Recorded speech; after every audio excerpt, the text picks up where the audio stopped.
All right, we are ready to get started.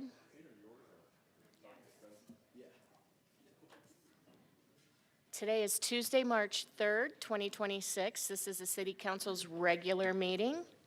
I'm calling it to order and giving notice to the City Council and to the general public that at this meeting, the City Council may vote to go into executive session for consultation with our attorneys on any item listed on the following agenda. Can we have roll call? Mayor Daggett. Here. Vice Mayor Sweet. Here. Councilmember Aslan. Here. Councilmember Garcia.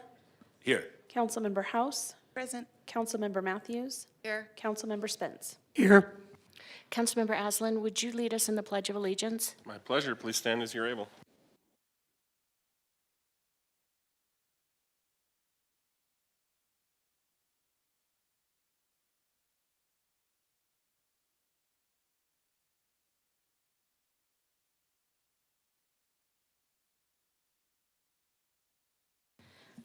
Councilmember House? The mission of the City of Flagstaff is to protect and enhance the quality of life for all. And Vice Mayor? The Flagstaff City Council humbly acknowledges the ancestral homelands of this area's indigenous nations and original stewards. These lands, still inhabited by Native descendants, border mountains sacred to indigenous peoples. We honor them, their legacies, their traditions, and their continued contributions. We celebrate their past, present, and future generations who will forever know this place as home. Thank you. Next up, we have approval of minutes from previous meetings. Council, do you have any questions or comments? And if not, I will entertain a motion.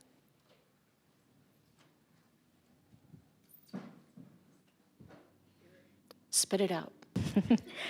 I move that we approve the minutes from previous meetings. I'll second.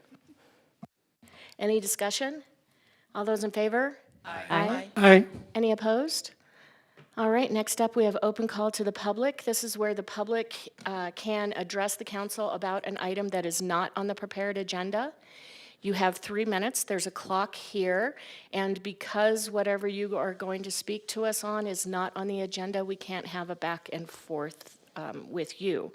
So we have one card today, Colleen Maring.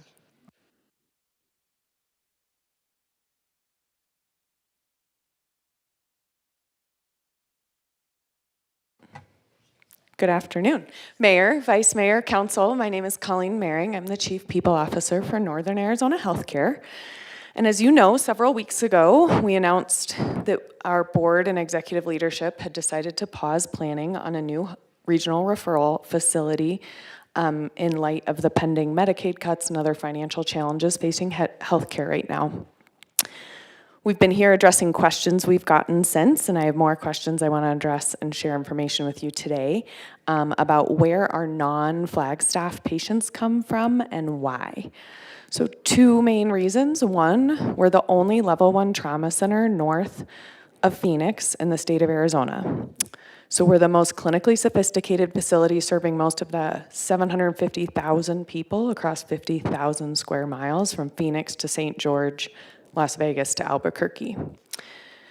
Our service area includes some of the most geographically isolated and economically challenged parts of the state, and that those facts and the rural nature of our region mean we serve a disproportionate share of Medicaid patients.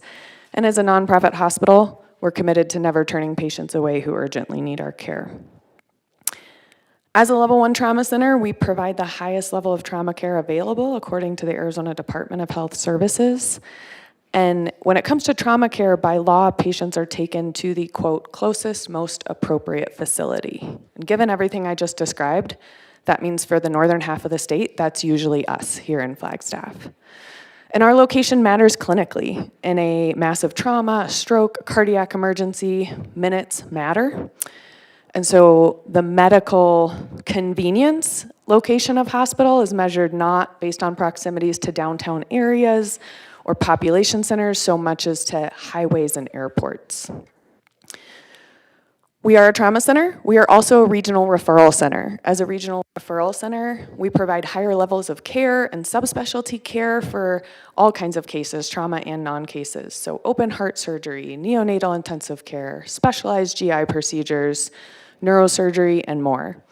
Those patients also often travel many, many miles coming to us from IHS clinics, from rural outlying facilities, from their homes. They have to be brought here by air or ambulance because they're not stable enough, even though they're not emergent traumas, to travel that distance by car. As I've shared before, the adult inpatient beds at FMC are at or exceeding capacity every day, so we continue to face those long wait times while we try to clear the house upstairs. But we're grateful to our teams continuing to work to get those patients placed as quickly as possible and make sure beds are available for our community and our whole region across northern Arizona. Thank you. Thank you. All right, next up we have proclamations and recognitions, and we have a proclamation for Women's History Month, and I believe there are a lot of women here who are here for that. Will you join us all down at the end of the dais?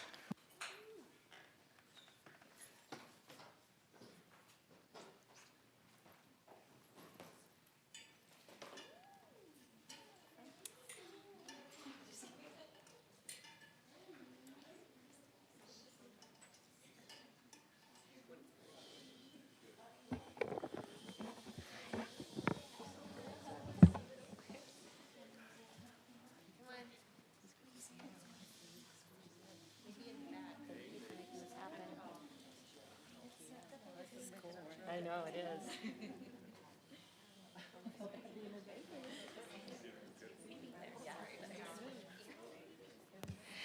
So after I read this proclamation, we'll take a photo, and then, and any other woman or man who supports Women's History Month is welcome to come down here as well.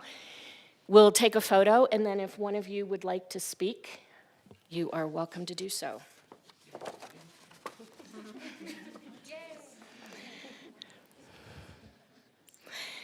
The City of Flagstaff joins the national celebration of women's history and the contributions of women of every race, class, and life experience in shaping the growth, prosperity, resiliency, and legacy of our nation in ways both documented and undocumented. Women in this country have played and continue to play critical economic, cultural, and social roles in every area of the life of our nation, representing a significant portion of the labor force, including enduring legacies in volunteer services, philanthropic and cultural institutions, the United States military, and in local, state, and national governance. We recognize that despite the continuing disparities in wages and opportunities they face, women continue to serve as leaders for their own rights and the civil and economic rights of others. And we honor the national call to reverse the years in our history for which the roles of women in shaping that history have been overlooked and undervalued. The National Women's History Alliance has announced that the theme of 2026's Women History Month commemoration is Leading the Change, Women Shaping a Sustainable Future. This theme highlights women driving innovation in environmental, economic, and social justice, focusing on creating a resilient, equitable, and sustainable future for all. Now, therefore, I, Mayor Becky Daggett, Mayor of the City of Flagstaff, Arizona, do hereby proclaim March 2026 as Women's History Month and encourage citizens to learn about and reflect upon the contributions of women in our local community and beyond, and support and participate in programs, discussions, and events that honor women's history and promote continued progress toward equity and opportunity.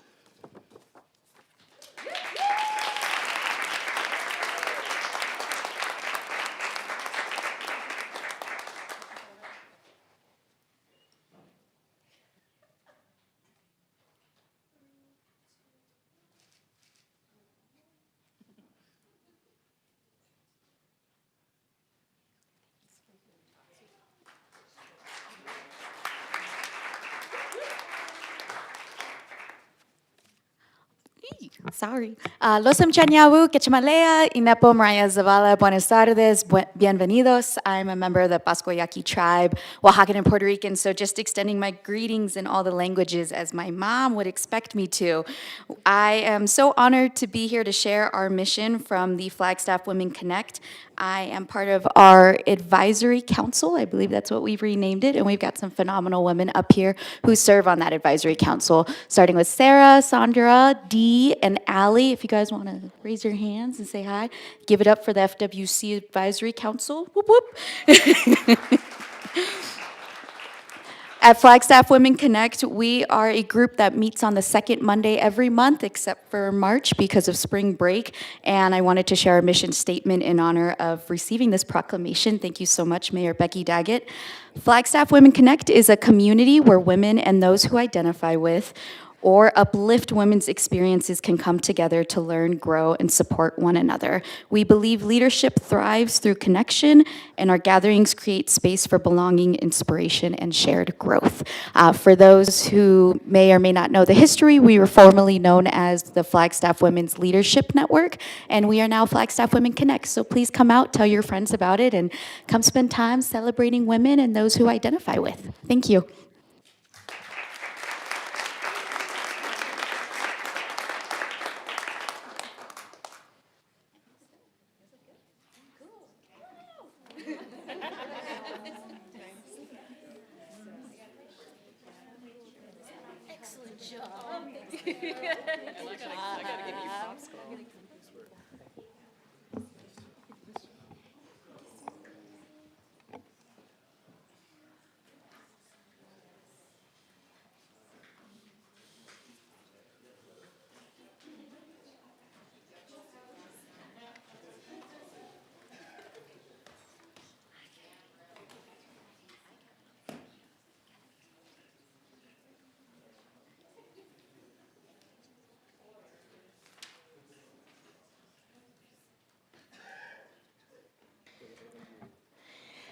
All right, next up, we have council liaison reports, and I'll start down here with Councilmember Matthews.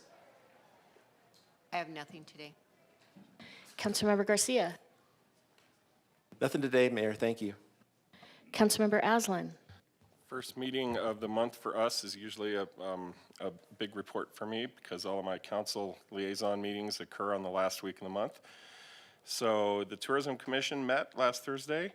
It's a pretty typical meeting, a lot of reports. They changed the format a little bit, which I found refreshing, and mostly discussed things that came up amongst commissioners rather than just going rote through a whole bunch of reports. Next, we had the, I'll talk about the Coconino Plateau Water Advisory Council next. We had a really nice presentation about the 2025 Dragon Bravo and White Sage wildfire, the impacts on the North Rim water resources that was produced by Dr. Abe Springer. And I apologize, I forget the name of the person who contributed to that report from, I believe it was the Grand Canyon,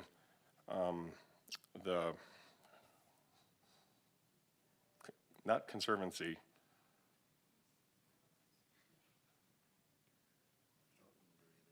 It's not coming to me, so I'll move on. I thought it would after just a second there. Final report is from the Sustainability Commission. Heather Damlin, the CEO and the general manager of the Flagstaff Mountain Line, gave a presentation about the pros and cons of a fare-free program.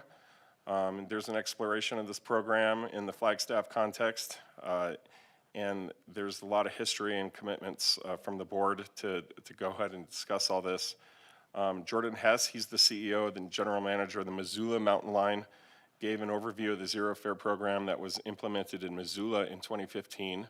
He provided an overview of their operations, their sponsor arrangements, and his perspective on the implementation of the program, which is very mixed.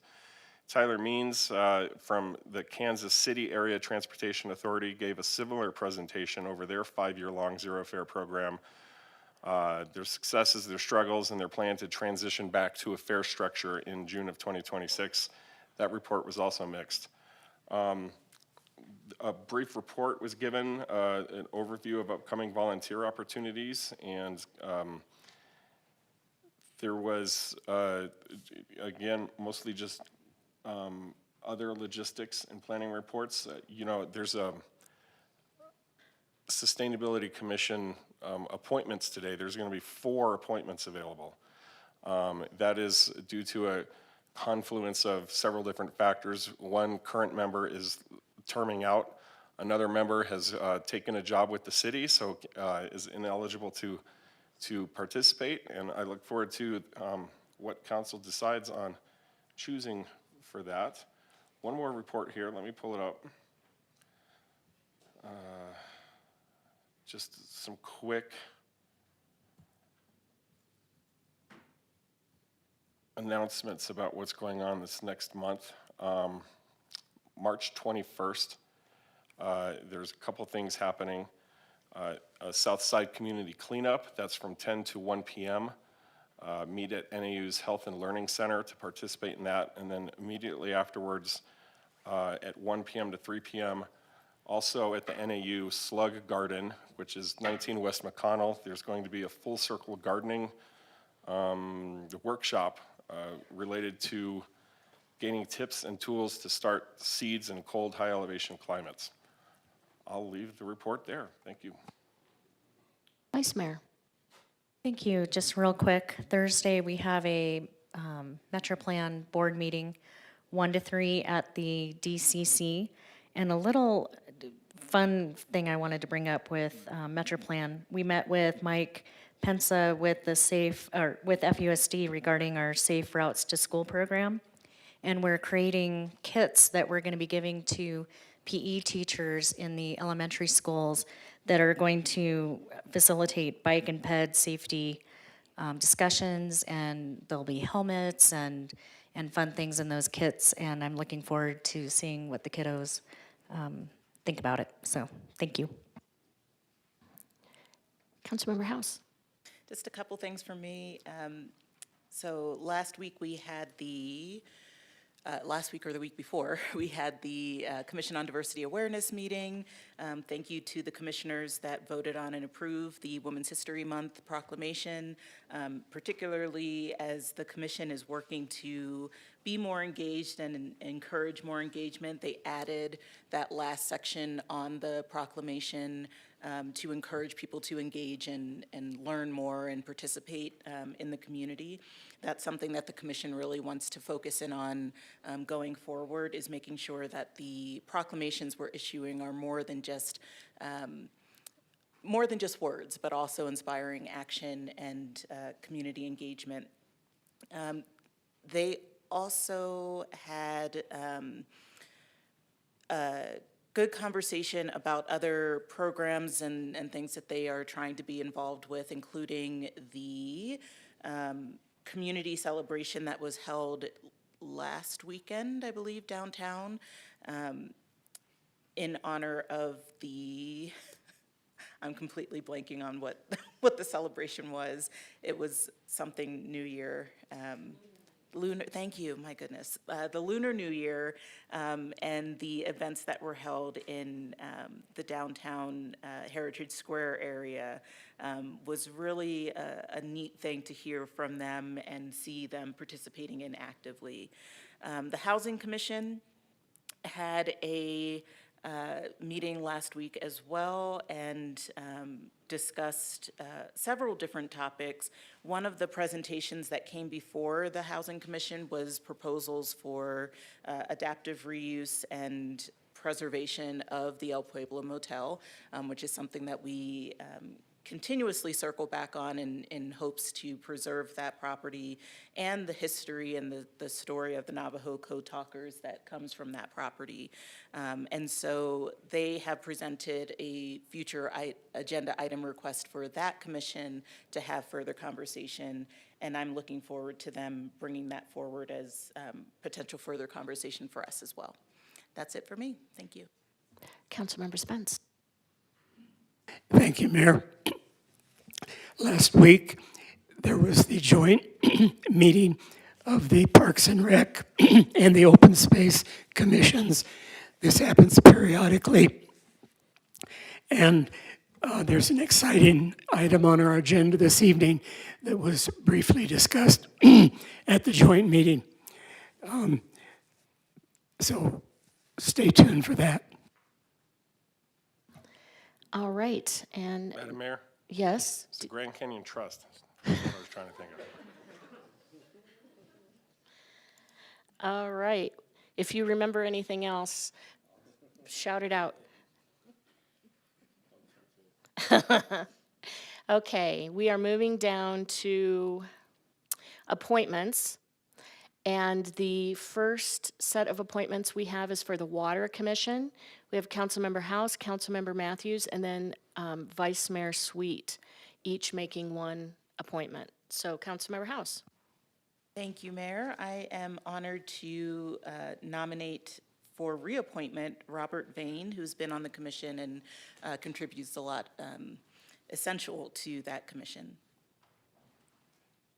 I'll second. Any discussion? All those in favor? Aye. Aye. Any opposed? All right, Councilmember Matthews. Thank you, Mayor. I would like to reappoint Haley Paul as commissioner. I'll second. Any discussion? All those in favor? Aye. Aye. Aye. Aye. Any opposed? Vice Mayor? Thank you. I was able to talk with Carolyn Reed this afternoon, and she's very interested and will be a new member of the Water Commission if we appoint her. So I do move to appoint Carolyn Reed. I'll second. Any discussion? All those in favor? Aye. Aye. Aye. Any opposed? All right, moving down to Sustainability Commission. That is Councilmember Matthews, me, Councilmember Spence, and Councilmember House. So Councilmember Matthews. Thank you, Mayor. We had a great group of applicants here. So it's my honor to reappoint the current chair, Amy Wolkowinski. Wolkowinski. I'll Second that. Any discussion? All those in favor? Aye. Any opposed? All right. I would like to reappoint Roger Skurlock. Is there a second? I'll second. Any discussion? All those in favor? Aye. Any opposed? Councilmember Spence? Yes, I would like to appoint Alyssa Kuziakian. I'll second. Any discussion? All those in favor? Aye. Any opposed? Councilmember House? Thank you, Mayor. First, thank you to everyone that applied for this commission. This was a great slate and had some good conversation with folks who work with the commission and the sustainability team. And I would like to move to appoint Audrey Ridge. I'll second. Any discussion? All those in favor? Aye. Aye. Any opposed? All right. So, Planning and Zoning Commission, Councilmember House, you are to make an appointment. It's so many appointments this week. This was a fun one. So again, thanks to the applicants. These were both good folks who could contribute a lot. I did reach out to the Housing Commission actually on this one because one of the applicants was a former commissioner on that commission who was very, very engaged in the community and on that commission and had a lot of good things to contribute. So I would like to nominate Rebecca Coppa for this commission. I'll second. Any discussion? All those in favor? Aye. Aye. Any opposed? Okay, we're moving down to consent agenda. All matters under consent agenda are considered by the City Council to be routine unless a member of the City Council expresses a desire at the meeting to remove an item from the consent agenda for discussion. The agenda will be enacted by one motion approving the recommendations listed on the agenda. Unless otherwise indicated, expenditures approved by council are budgeted items. And I will say that members of the public can also ask to comment on an item and have something pulled. So council, we have consent items 9A, B, C. Is there one that anyone would like to pull?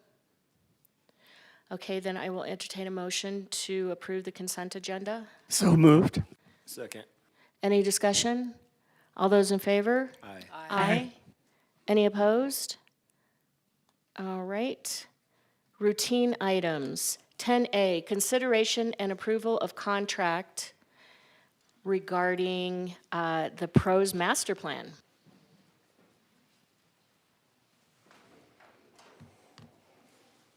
Hello, Mayor and Council. My name is Rebecca Sayers. You already know I can't do two things at the same time. So, I believe, Councilmember Spence, is this what you were alluding to? Drum roll, please. Oh, no. What did I do?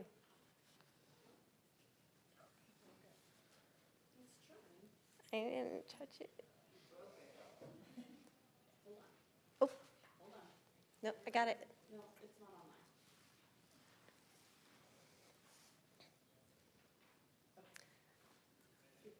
Good, because I'm not very good at jokes. Okay. So drum roll, please. This contract would be to contract with Kimley Horn and Associates to conduct a master plan process and document. So a little bit of background and history. The last Parks and Recreation master plan was adopted by council in 2013. I emphasized what was included in that in the title. It did not include open space or events and marketing. We're a new division now. We have new priorities, and so does the council. So many of the needs are the same, but we'd like to give this a new look and look at our new priorities and strategies, and including the council emergencies, the new regional plan that's up for that's coming up to the public soon, and a number of other plans that have been adopted by City Council. We want to make sure that we're in alignment and support of those. The process started a long time ago now, in October, and we did a request for proposals that opened on October 1st. It closed November 17th. We had a robust and diverse review committee from divisions across the city. 11 proposals were received, and they were all very good. We got really good response on this. The evaluation committee was unanimous in the top scoring proposal, and that was Kimley Horn and Associates. They had a full scope of work that met our requirements, and they are perhaps most importantly within budget and timeline, at least in their proposal. So I wanted to go through some things that stood out to me in terms of why they were a top proposer or the highest scoring proposer. And so I'll just go through some elements of their plan very quickly for you. I've also had some questions about where can I get involved, and so I'll be going through that. And if council members are interested, you can always reach out to me and let me know. Like at this point, I want to make sure that we're engaged. And of course, both of our commissions will be engaged. So I'll go through that very quickly. The first couple of bullets here are pretty standard for a master plan. A needs assessment is really needed to be updated. But the public engagement plan really caught my attention. They're proposing 4 series of workshops throughout the entire process. So they'll start out with a kickoff, kind of an overview and what to expect. And these are public workshops that they plan to do. And then they will do some survey work, some stakeholder interviews, partner interviews, and then they'll come back to the public and present the first round of key needs findings. Then they will do some more work, and they will come back to the public with their key technical findings. So I think each step of the way, there's opportunity for feedback and comment, which stood out to me as important. And then finally, presenting their recommendations and their implementation recommendations as well, again, with an opportunity for feedback. The broad-based outreach strategy also struck me as unique in terms of how broad-based it truly is. They will work with us to create a virtual press. I'm sorry, I'm not speaking clearly today. Virtual presence, creating a branded identity so that anytime in the public you see the brand, you know that that's talking about the PROS master plan that's going on. Key leadership and partner interviews. This is our commissions, this is council members, this is our Indigenous administrator, this is our planning and development services director, this is identifying all of it's our user group leaders, it's our, so it's just, it's city manager's office, like what do we want to see in this process and the outcome? And then a whole slew of community focus groups, user groups, youth engagement, which I found important, public workshops, pop-up events, so going to where the people are in our community. We would get both an electronic survey and a statistically valid survey. The statistically valid survey was included in their scope of work and their price. Most others propose that as an add-on for more money. And to me, this is a highly important piece of this master plan, is that we have a statistically valid survey from our community members about what they need, what they see that we're offering, and to provide us that feedback. And then a multilingual project work site or website as well. So it's a 15-month proposed process at $199,000 and change.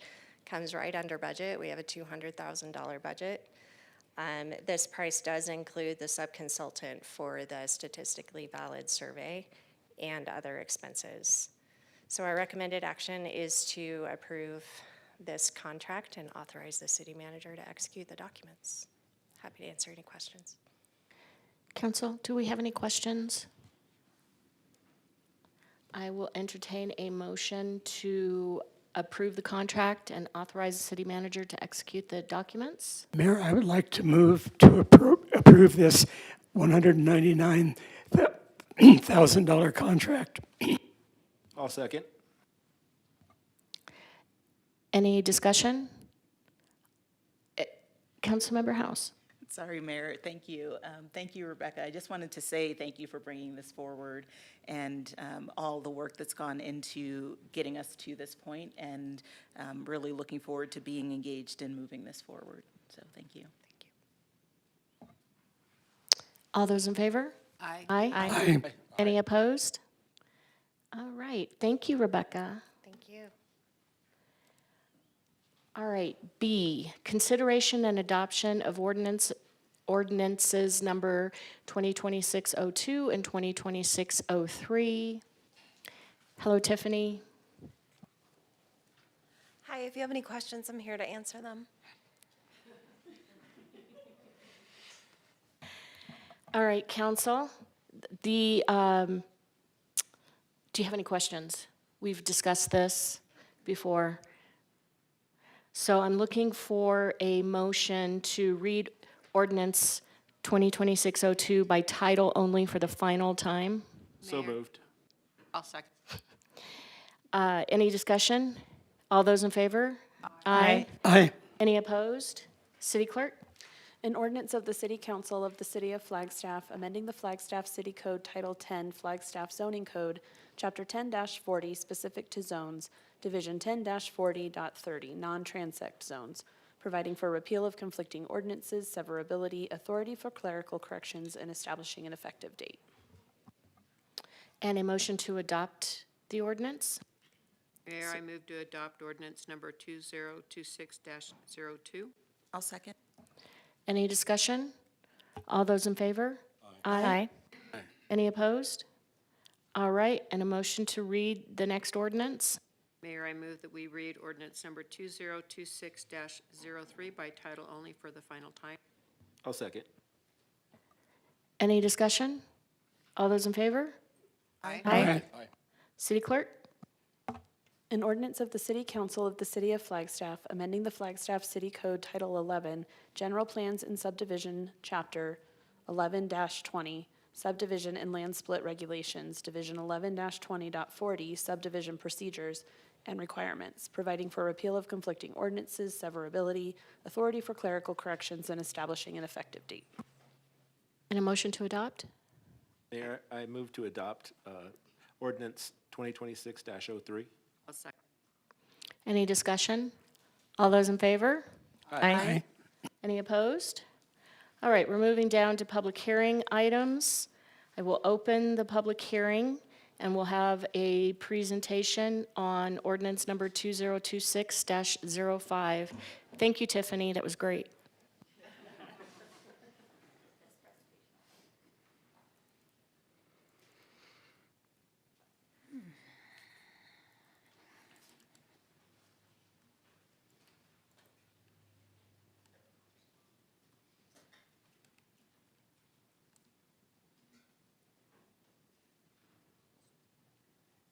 Sorry, I did this earlier, but I must have done it too early, and maybe it went away. So, here we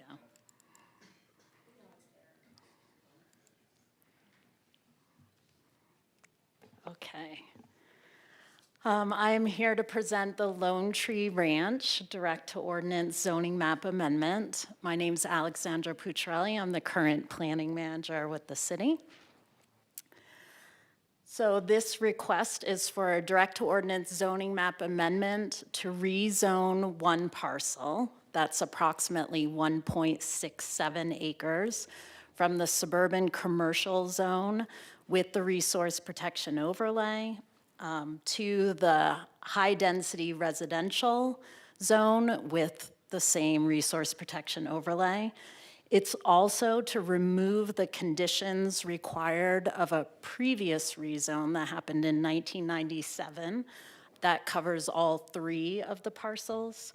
The prior rezone had specific conditions, including that Tract B was to be used for office only, Tract C was for 32 townhomes, and Tract D was for 72 condominiums. Here's a vicinity map. You can see the project area is in this diagonal hatch. So that one pink piece is that SC zoned piece that was supposed to be for office with the prior zoning. The other 2 zones are already zoned high-density residential, but we're again looking to remove those conditions for the townhouses and the condos to allow this new affordable housing project. So the proposal is for all 3 parcels to all be in that HR zone. It's for 4 3/4-story buildings, surface parking, and a clubhouse. And as I mentioned, the great thing about this, 100% affordable units. So looking at the proposed density of this project, we're looking at that high-density residential zone, the HR zone, allows between 10 and 22 units per acre when in the resource protection overlay. That was the code that we had at the time that staff reviewed this application. The regional plan supports between 2 and 13 units per acre in suburban neighborhood area types. This project is proposing a base number of units of 116 on a total of 8.51 acres. That actually results in a density of 13.6 units an acre. Staff discussed this, and we feel that that is still in substantial conformance with the regional plan, that 2 to 13 that we are looking at. Because they're providing affordable units, they are permitted to have an incentive in the code to allow greater density. So they're taking advantage of a 45% density bonus, which gives them 52 additional units. So that's how we get to 168 total proposed units. I'll say it again, 100% affordable units. These are rental units. They're for households earning on average up to 60% AMI. Looking at the unit types, this project has it has 2-bedroom, 3-bedroom, and 4-bedroom units. These units are a little larger than what we see in other developments, but the applicant can talk about their desires for these sized units. They submitted a site plan for staff to review. That was approved on November 14th of last year. It was subject to the approval of this direct ordinance zoning map amendment, as well as modifications to development standards. So I'll say it again, 100% affordable units. One of the incentives that our code allows is that when you provide a project where all of your units are affordable, you can ask council to modify some of our development standards. We won't be voting on that tonight. That'll come the next time you get to see me with the second read and the development agreement. We'll also look at those modifications. But just to kind of give you a sneak peek of what's coming, they're looking to eliminate the building forward design guideline, adjust the number of parking stalls between landscape islands, increase some of the heights of retaining walls, and decrease the required recess depths along the facade planes of a building. Basically, our code requires buildings with walls over 75 feet long to jog that wall to try and break it up into smaller pieces. So their design does this, but the jogs aren't quite as deep as what code requires. It would also allow windows to be installed flush to the exterior face of the building as opposed to being recessed inside the wall. It also would reduce the number of required landscape trees on site. So here we're looking at the proposed floor plan for these apartment buildings.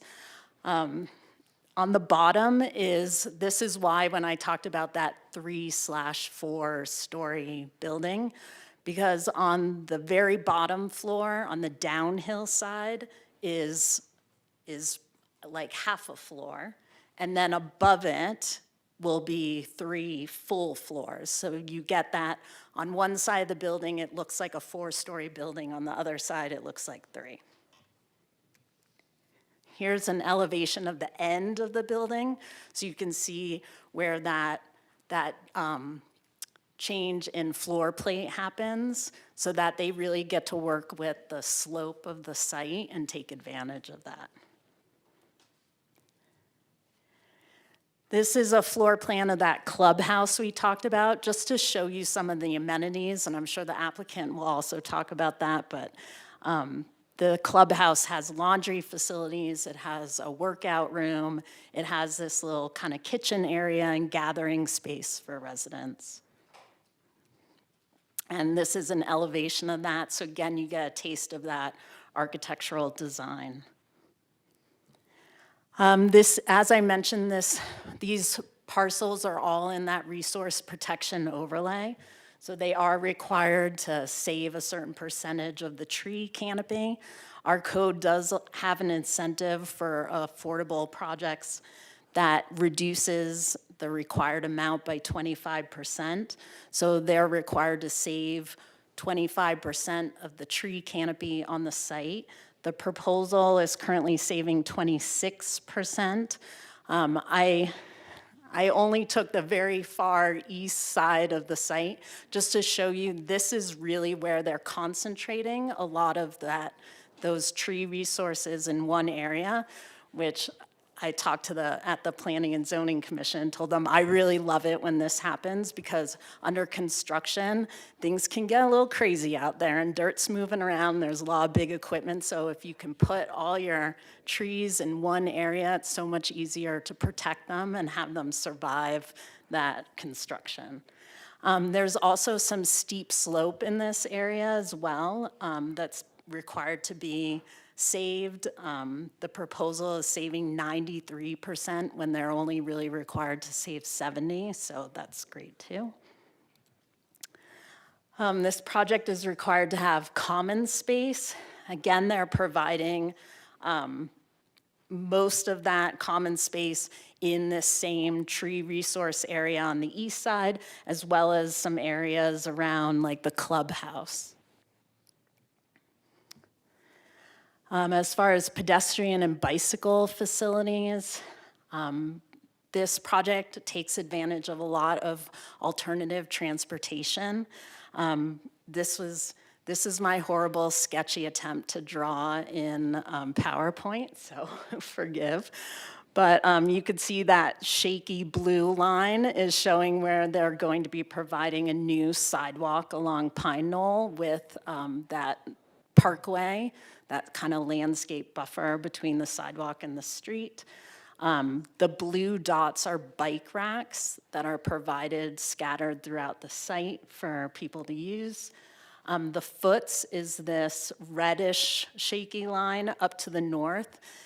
This project is adjacent to an existing city park and has direct connection with that park.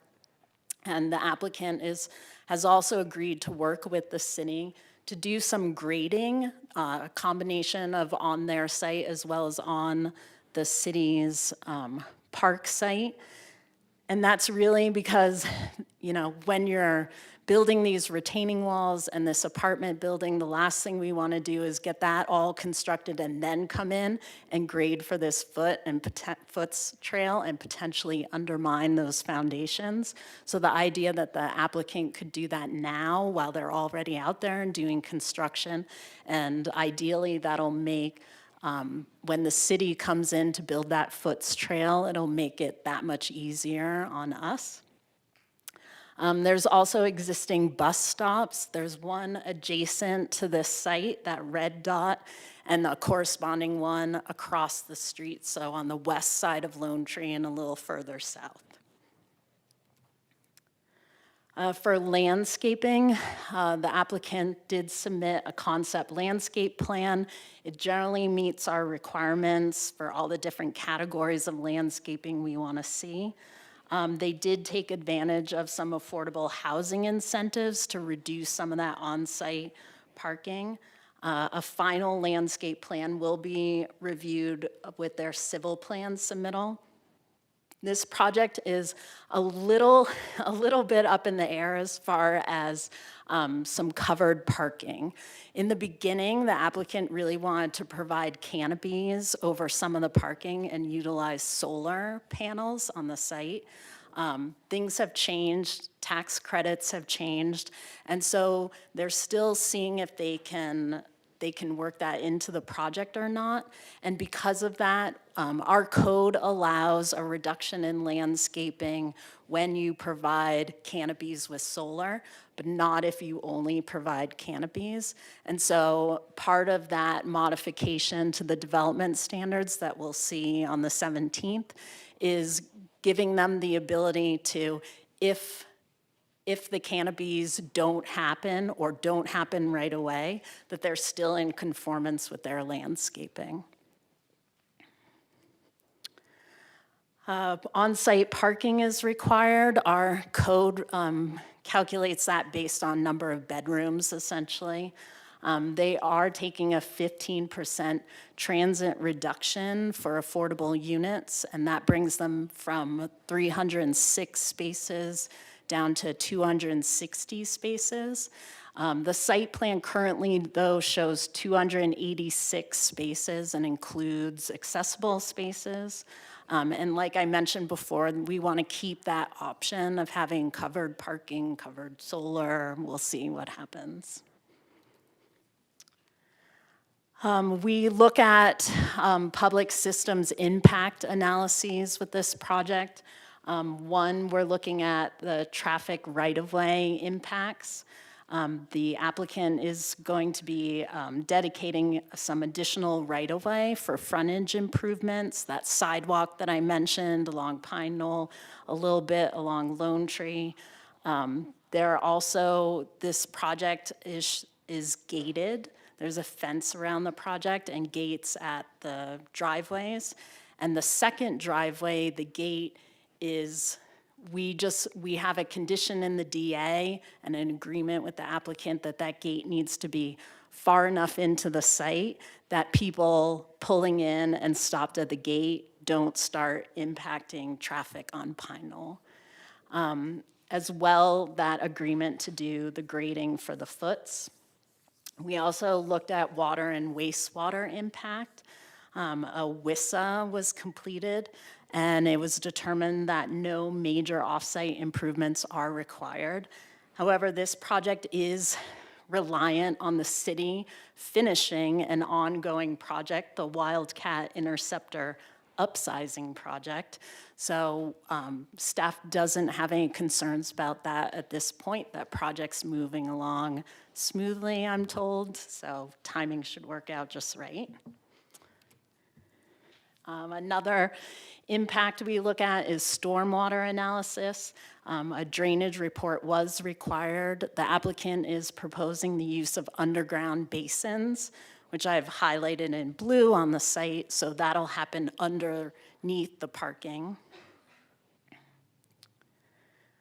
So when we look at a rezone, the only way to approve it is to confirm that it meets certain findings. So finding number 1 is that it's in conformance with the general plan.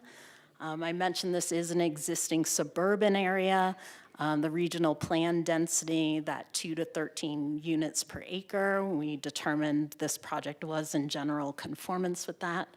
This project also supports a lot of our housing goals, as well as a lot of transportation goals with all that multimodal activity happening right around it.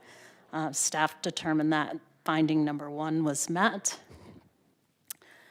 Finding number 2 is community benefits and public good. This project provides 168 affordable units. It's located within walking distance of NAU, Arroyo Park, transit stops.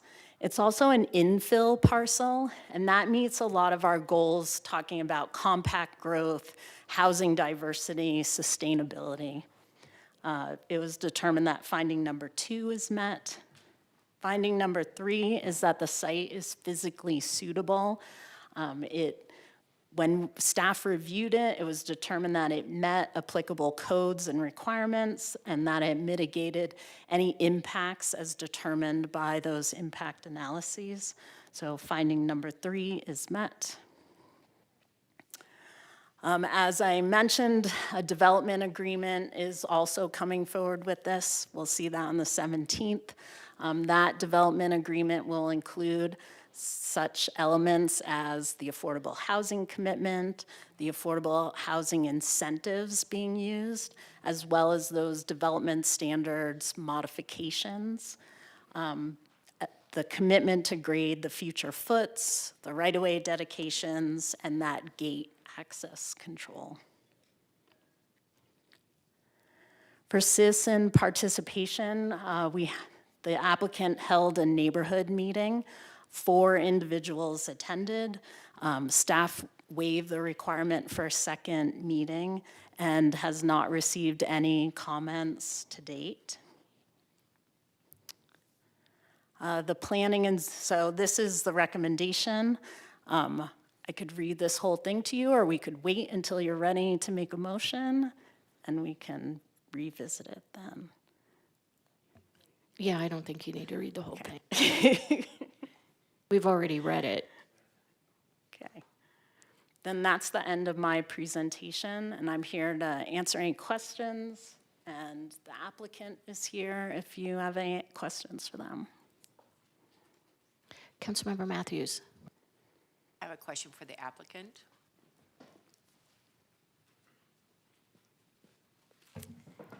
Mayor, Councilmember Matthews, for your record, Lindsay Shuby with law firm of Gamage and Burnham, 40 North Central, Phoenix, Arizona. Lindsay, and I know the answer to this, but I think it's important for you to speak on this to the community. This project includes gates. We've had conversations about that. Can you just expand on why will be a gated community? Yes, Mayor, Councilmember Matthews, thanks for that question, and I do have a presentation, so Mayor, let me know if you would like me to make it. But it's interesting with affordable housing, and again, this is 60% AMI or less, 100% affordable housing, 168 units. We tend to have a lot of single mothers.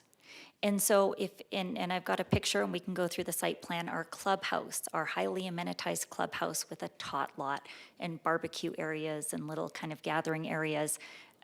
is not necessarily right by the residential units. And so for one, it's for single mothers or homes where there's only one caretaker who, who wants to, we want to keep people in as opposed to not keep people out in, but people who are in there, keep them in and not have them come out. Another consideration for this property was the proximity to NAU in terms of overflow parking from NAU and especially on game days to be able to manage our own parking for our own residents. And then this is just the way Lincoln Avenue communities, and I'll speak to them in a moment. This is a model that they have used. They have units all across the country, and we are keeping those gates. And I've been to you before, right, and we've had that, it's not a value or a policy that Flagstaff likes, right, in terms of when gates are seen to keep people out. These gates are on our property, so they're not in the public right away, and we have worked with staff in a way that they're comfortable with them, that any vehicular queuing will not impact the road at all. So those are the primary reasons why we are requesting a gate today.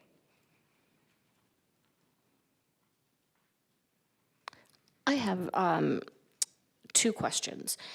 The eliminating the building forward design, is that because of the sloping on the property and needing to move everything forward? I actually have, Mayor, great question, and I've got a depiction, if it's okay with you. Yeah, a little bit of both, absolutely, because of the slope on the property and the management. I think that's a reason why this property has been vacant since 1997, since the first rezone is in part using the slope. It's also just the way we needed to align our parking, so to get the maximum density and allow the greatest amount of parking. But then what's great, the way we designed it, we actually have, and here, let me just, hold on, slideshow, play from beginning.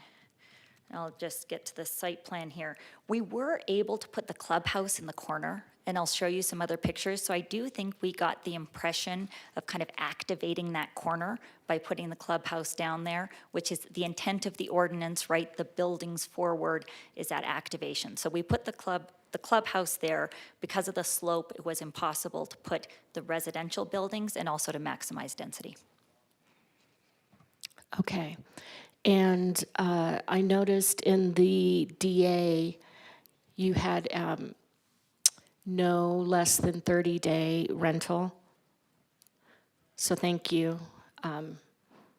Yeah, Mayor, Council, I think I've heard that from almost every one of you. So yes, we were happy to put that in there, and it does align with the funding that we're getting federal funding for this project.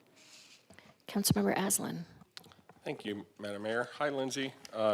Good to see you again. Hope your trip up here was a pleasant one. Quick question about window panes, and then I have another question to antagonize you with a little bit. So explain the window pane thing for me. Is that just an economic, straight up economic consideration? Okay, good. Mayor, Councilman Aslan, may I put the architect on? Not the architect of this project, but a architect.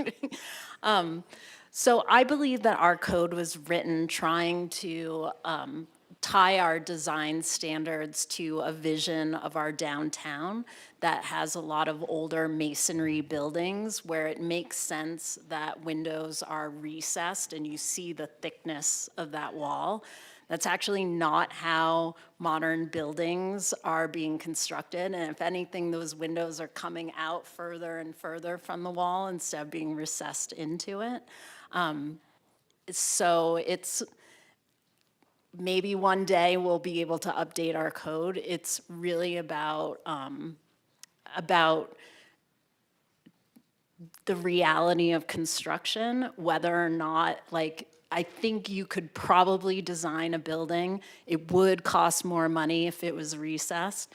This project as well uses enhanced trim, which is something that I try and encourage applicants to use so that you're still getting this idea of shadow lines and the idea of these windows and having a different plane compared to the wall.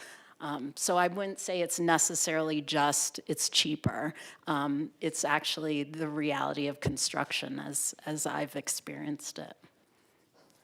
Okay, thank you for that. And Lindsay, I hope I didn't get your heart rate up. I'm really just teasing you a little bit. I wanted to follow up with you on something because I know you're a tough lady and you can handle it. You said something a minute ago about keeping people in with your gated community. I wanted to give you a chance to sort of revisit that statement and clarify that a little bit because it sounded a little weird to me. Okay, yes, Mayor, Councilmember Aslan. And by the way, the other thing on the windows is the maintenance. So when they're recessed, when there's weather, especially in a climate like this, it adds to more maintenance costs and potential issues for the units. I'm like the 10-year and younger people. I'm talking about the little people. I had 3 kids in 3 years and 3 months, and a husband who quit his job and went back to school. And so frequently found myself at the park or at home or doing things after work. I've had the privilege of a 3-kid stroller and being alone with those 3 people.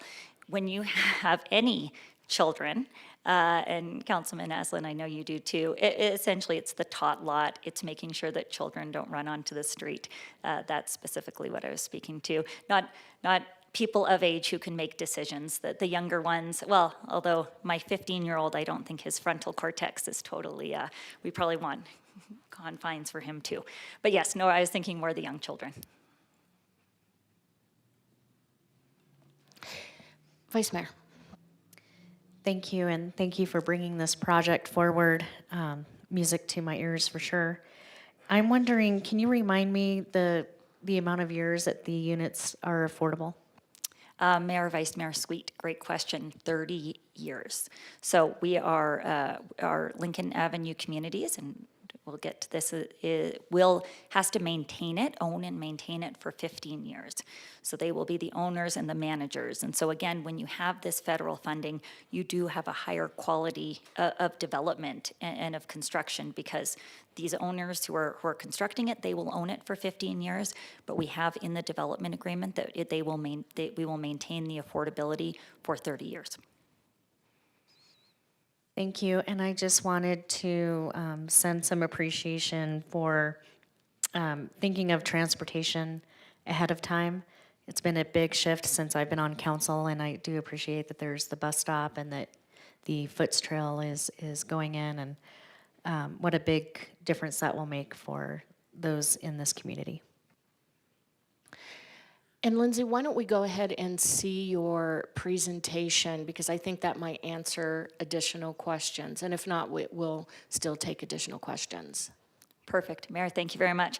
And we may have hit on a lot of them already, so I will try to be respectful, as I know there's other people in the audience and there are other topics you are going to cover tonight.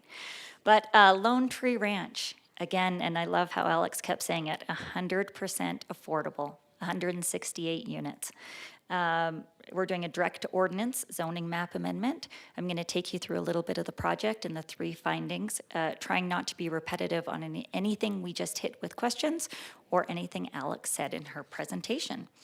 With me is Sean Krieg from Gamage and Burnham. He is going to get here at the podium sooner rather than later, so I look forward to you seeing another face from Gamage.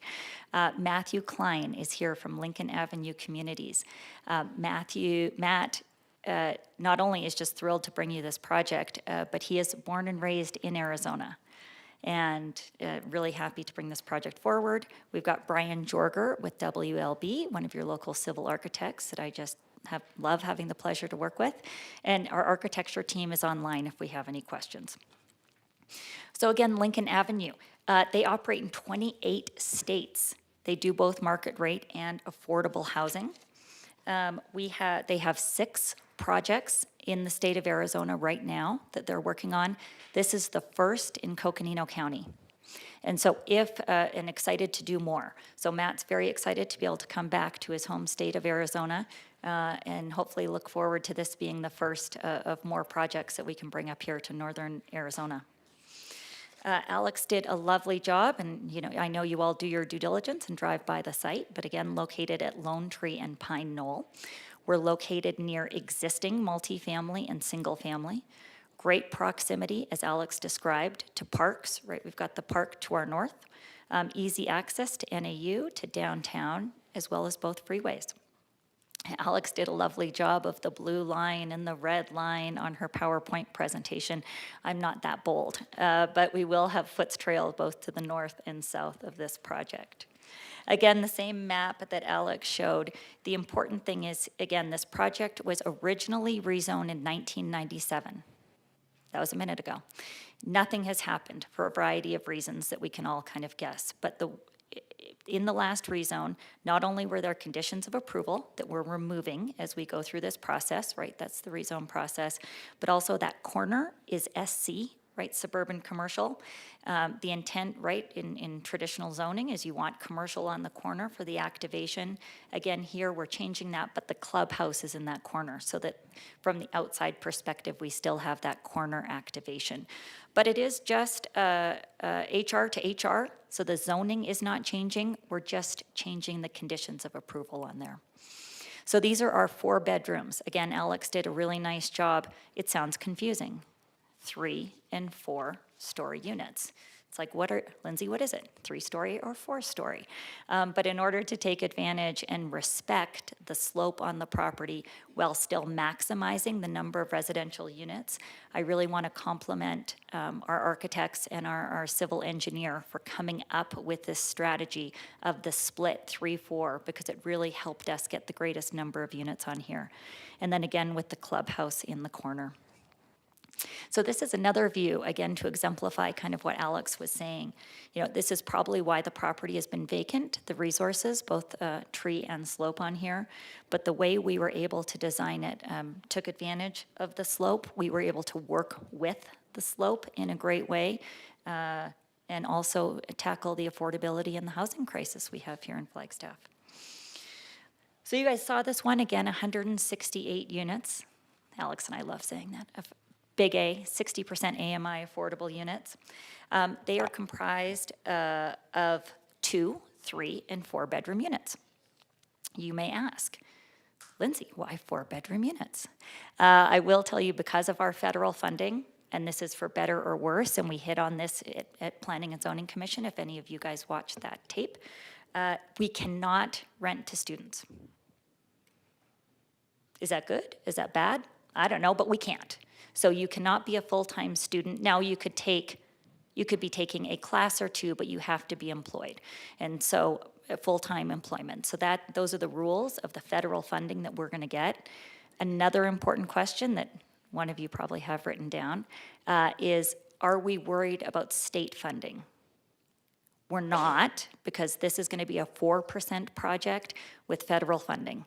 So this project is not in jeopardy, even what's happening at the state level with some of their affordable housing issues. Now, that's about as much as I can say on it. If you want more, we'll get Matthew Klein up here because he's the expert. But I know that is something that's important, Mayor, especially to you, as well as the council is going down to the state and lobbying for those funds and lobbying for the affordable housing. This property is not in jeopardy. But we do have 24 4-bedroom units that are for families and or a greater number of residents in there. So can't rent to students, but again, we've got 56 2-bedroom, 88 3-bedroom, and 24 4-bedroom units. This is the clubhouse on the corner, as Alex said, highly amenitized, great-looking clubhouse. It's very important to us that our residents are happy.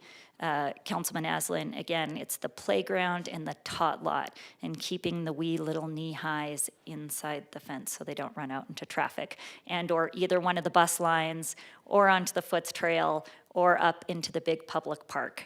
Those are the little people that we're trying to keep inside. Yeah, and we also touched on the gates. This is where I was going to touch on the gates. Councilmember Matthews, thank you for that. Again, the number of the reasons why we chose to gate this project. So again, SC, so it's SCHR, that's the current zoning on the left, and the proposed zoning, again, just HR, high-density residential for the entire project. And again, we are removing the stipulations from the prior rezone case. I think it's important to note the prior rezone case encompassed more than this property. We are not impacting anyone else's property. We are not taking away any rights or obligations to anyone else's property. This rezone simply affects ours and puts new conditions of approval on our property here. Alex did a great job of going through the findings, right? But number one, basically regional plan compliance. Number two, not detrimental to public health, safety, convenience, or welfare. And then three, located in a physically suitable site. Staff found we're in compliance with all of these, and I would agree with you. The general plan, right, 2 to 13 units, we maxed that out. We went all the way to 13. Again, the project's massing scale is compatible with the area. The infill development, close proximity to schools and parks, providing attainable housing and access to transit. So many of the goals in your regional plan are met with this project. Public benefits. Again, sustainable infill growth, right? That's what we're looking for here. Energy efficient building material. We are electric only. Fire safe accessibility, and just again, adding to the diversity of housing options that we have in the city of Flagstaff. So these are some ideas of some of the costs. Again, we will be using, we don't have the income levels yet for 2026 that your housing department comes out with. But again, this really is bus drivers, medical assistants, firefighters, EMT, social workers, teachers. These are the residents of this community. I'm really, really excited to bring it. Suitability of the location, right? Number 3, again, compact and infill. We've got the 2-foot trails. As Alex mentioned with her little red dot, there are 2 bus lines. There is an existing bus stop. We have worked very closely. Mountain Lion reached out to us early on, and we've been working with them to accommodate space for a bus shelter and for all of that. So we've been working closely with Mountain Lion and happy to be a partner of Mountain Lion on this project. Dark skies compliant, earth tone facades, roofing, and materials. So I'd submit to you, we're in compliance with all 3 of the findings, and so I'm just about there when I respectfully request approval at least, or to get through this first read. You will hear at the next hearing on the 17th, we'll go through the development agreement. That development agreement, as Alex says, will include those affordable housing modifications. This is the 3rd project that I've been able to be in front of council on those full affordable modifications. Again, you are ahead of your time in having that. I still don't know any other jurisdiction that allows for this. And Council Member Aslan is for, what those modifications are. Even the windows, I don't think, as you can see by this picture, that we're giving up on any interest, any architectural integrity, any of those things. But there are different things that we can ask for, right? The pushing and the pulling, just to make small changes to make this project a better project.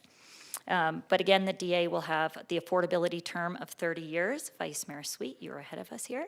The grading for the Foots Trail, so we'll do the grading for the Foots Trail. Easement dedication for the shelter for Mountain Lion. Again, just kind of get all the incentives in there that we're taking. No, we're not taking that many. And then the minor modifications. And Alex ran through them all, and you will vote on those at the next hearing at the 2nd read. Minimal public interest. Like we said, there were 4 people at the neighborhood meeting, and they were asking mostly about students, about the affordability, but all pretty supportive. We're here with a recommendation of approval from staff. Unanimous recommendation of approval from your planning commission, and they can be kind of a tough bunch sometimes. They ask lots of great questions, and it was great to be in front of them. There was 1 member of the public who did comment at the P&Z hearing who requested a continuance. It was over what I believe to be more of a private contractual issue, a CC&R's question. Planning Commission heard that question and comment, and they chose to move us forward as it was a private issue. So with that, just happy to answer more questions. Really excited to be here with a 60% AMI project, 168 units, and look forward to getting a shovel on the ground for this one. Thank you, Lindsay. Councilmember Garcia. Thank you, Madam Mayor, and you were correct. Lindsay answered most of the questions that I had in the presentation. But I guess I just wanted to say thank you for bringing this forward, you and your company. This is an amazing use of the land as far as density is concerned, and it's the right place by luck, but it's also the right place for families to grow up because of proximities to schools and whatnot. I guess the only question I can think of right off the top of my head would be, is this a standalone project? Like, usually we see folks coming in here that want to develop and they want to help out with 10 or 20% of their development for affordable housing. What makes you guys come in here and want to give us 100%? Mayor, Councilmember Garcia, I'm gonna pass this off to my client. May I introduce Matthew Klein for Lincoln Avenue Communities. Mayor, Vice Mayor, council members, Matthew Klein with Lincoln Avenue Communities, 401 Wilshire Boulevard, Santa Monica, California is my corporate address. Councilmember Garcia, that's a great question. As Lindsay mentioned, our firm effectively only does affordable housing all across the country. We operate utilizing the 4% low-income housing tax credit, which was established in 1986. And so that since has been the largest producer of these public-private partnerships which allow for affordable housing to be created. So this was Section 42, this is not Section 8. It's this combination of our private capital with these federal low-income housing tax credits, no state low-income housing tax credits that allow for this to be 100% affordable for 30 years. Well, thank you for that. We appreciate that. Absolutely. We're incredibly excited to be here. Any other questions? All right, I don't see any public comment, so I'm going to close the public hearing. And council, I'm looking for additional discussion or, Mayor, I'd like to make a motion. thank you, or that. Mayor, I'd like to read ordinance number 2026-05 by title only for the first time. I'll second. Any discussion? All those in favor? Oh, Aye.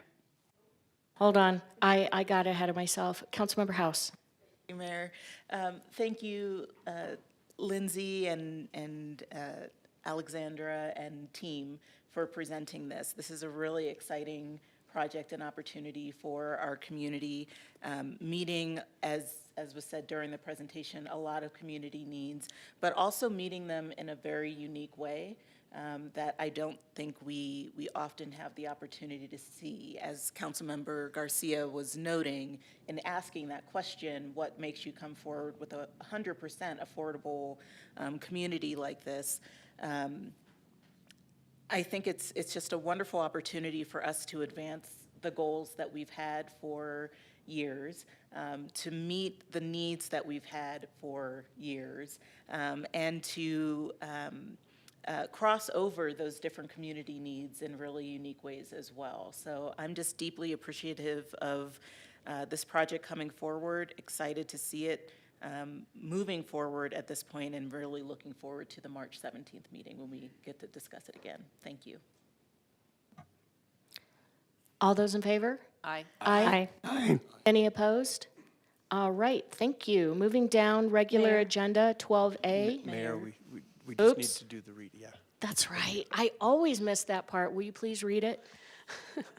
An ordinance of the City Council of the City of Flagstaff amending the Flagstaff zoning map to rezone approximately 8.51 acres of real property generally located at the northeast corner of Lone Tree Road and Pine Knoll Drive, APNs 104-14-003G, 104-14-003H, and 104-14-003J from the suburban commercial SC and high-density residential HR zones with the Resource Protection Overlay RPO to high-density residential HR zone with the Resource Protection Overlay RPO with conditions, providing for severability, authority for clerical corrections, and establishing an effective date. Thank you. All right, now we're moving down to the regular agenda 12A, consideration and adoption of resolution number 2026-11. Good afternoon, Mayor and Council. Stacy Salzberg, Communication and Civic Engagement Director. I'm here to provide just a very brief introduction to this item, and then I will turn the time over to Councilmember House. This is, if you recall, a request that came from Councilmember House as a fair item. It did receive the requisite support from Council to move it forward for consideration. Materials were provided in your agenda packet that included a draft resolution as well as some presentation materials. And I will turn it over to Councilmember House. Did you want me to pull up the presentation?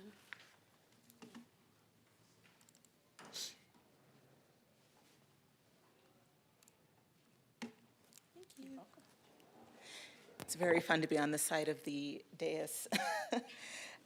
Good afternoon, Mayor, Vice Mayor, City Council, Kara House, Flagstaff City Council member, also presenting on this item. So this is an item that's requesting that we consider becoming or adopting a resolution to move us towards the ability to be a recovery-ready community. Recovery-ready communities are communities in which systems, services, and environments are intentionally designed to support individuals and families in recovery from mental health and substance use challenges and conditions. These communities reduce stigma, they expand access to recovery supports, and they foster long-term wellness in inclusive environments. So why does this matter? Why is this so important for our community? Even before the pandemic, communities like ours, and including Flagstaff, have seen rising mental health and substance use challenges across all demographics.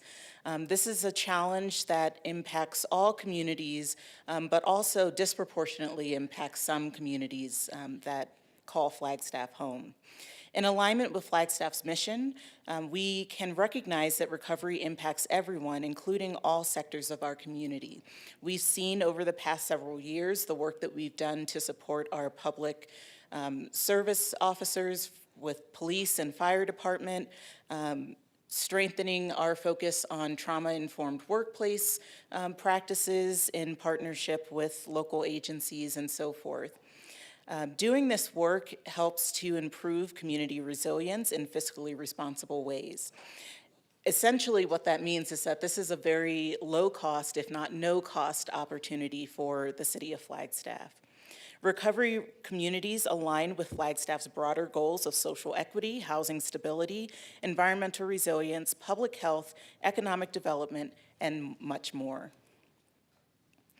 The key pillars of recovery-ready communities is that it supports prevention and early interventions. It provides access to treatment and recovery supports, community-based resources and supports, stable housing and employment pathways, inclusive policies and community education, compassionate and inclusive community culture, and creates and sustains opportunities aligned with the 4 pillars of recovery, which are health, home, purpose, and community. Some of the characteristics of recovery-ready communities. Recovery is endorsed by local government leadership as a public priority. Behavioral health, workforce, housing, and criminal justice systems are integrated and collaborating. The community engages in community-wide education to reduce stigma and promote seeking support.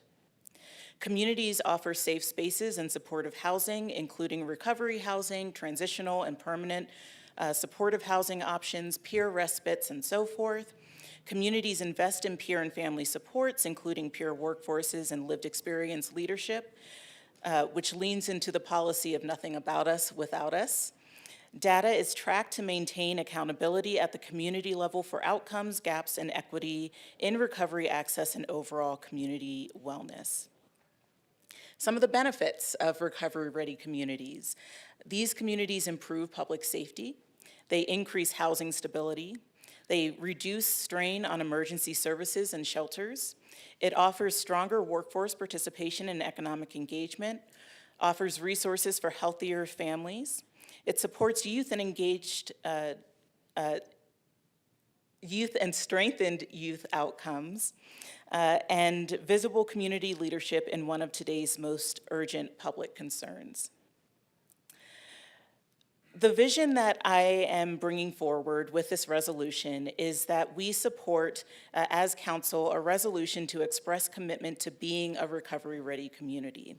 This would involve partnership with local providers, organizations, and service agencies, expanding housing strategies to support recovery housing options aligned with zoning and affordability goals, participating and collaborating on cross-sector roundtables on recovery inclusion in Flagstaff's workforce and housing, continue training for city staff on trauma-informed practices, and more, including incorporation of and engagement of the criminal justice system to support programs that support reentry and ongoing support for people who are living with behavioral health conditions as they reenter and become part of our community again.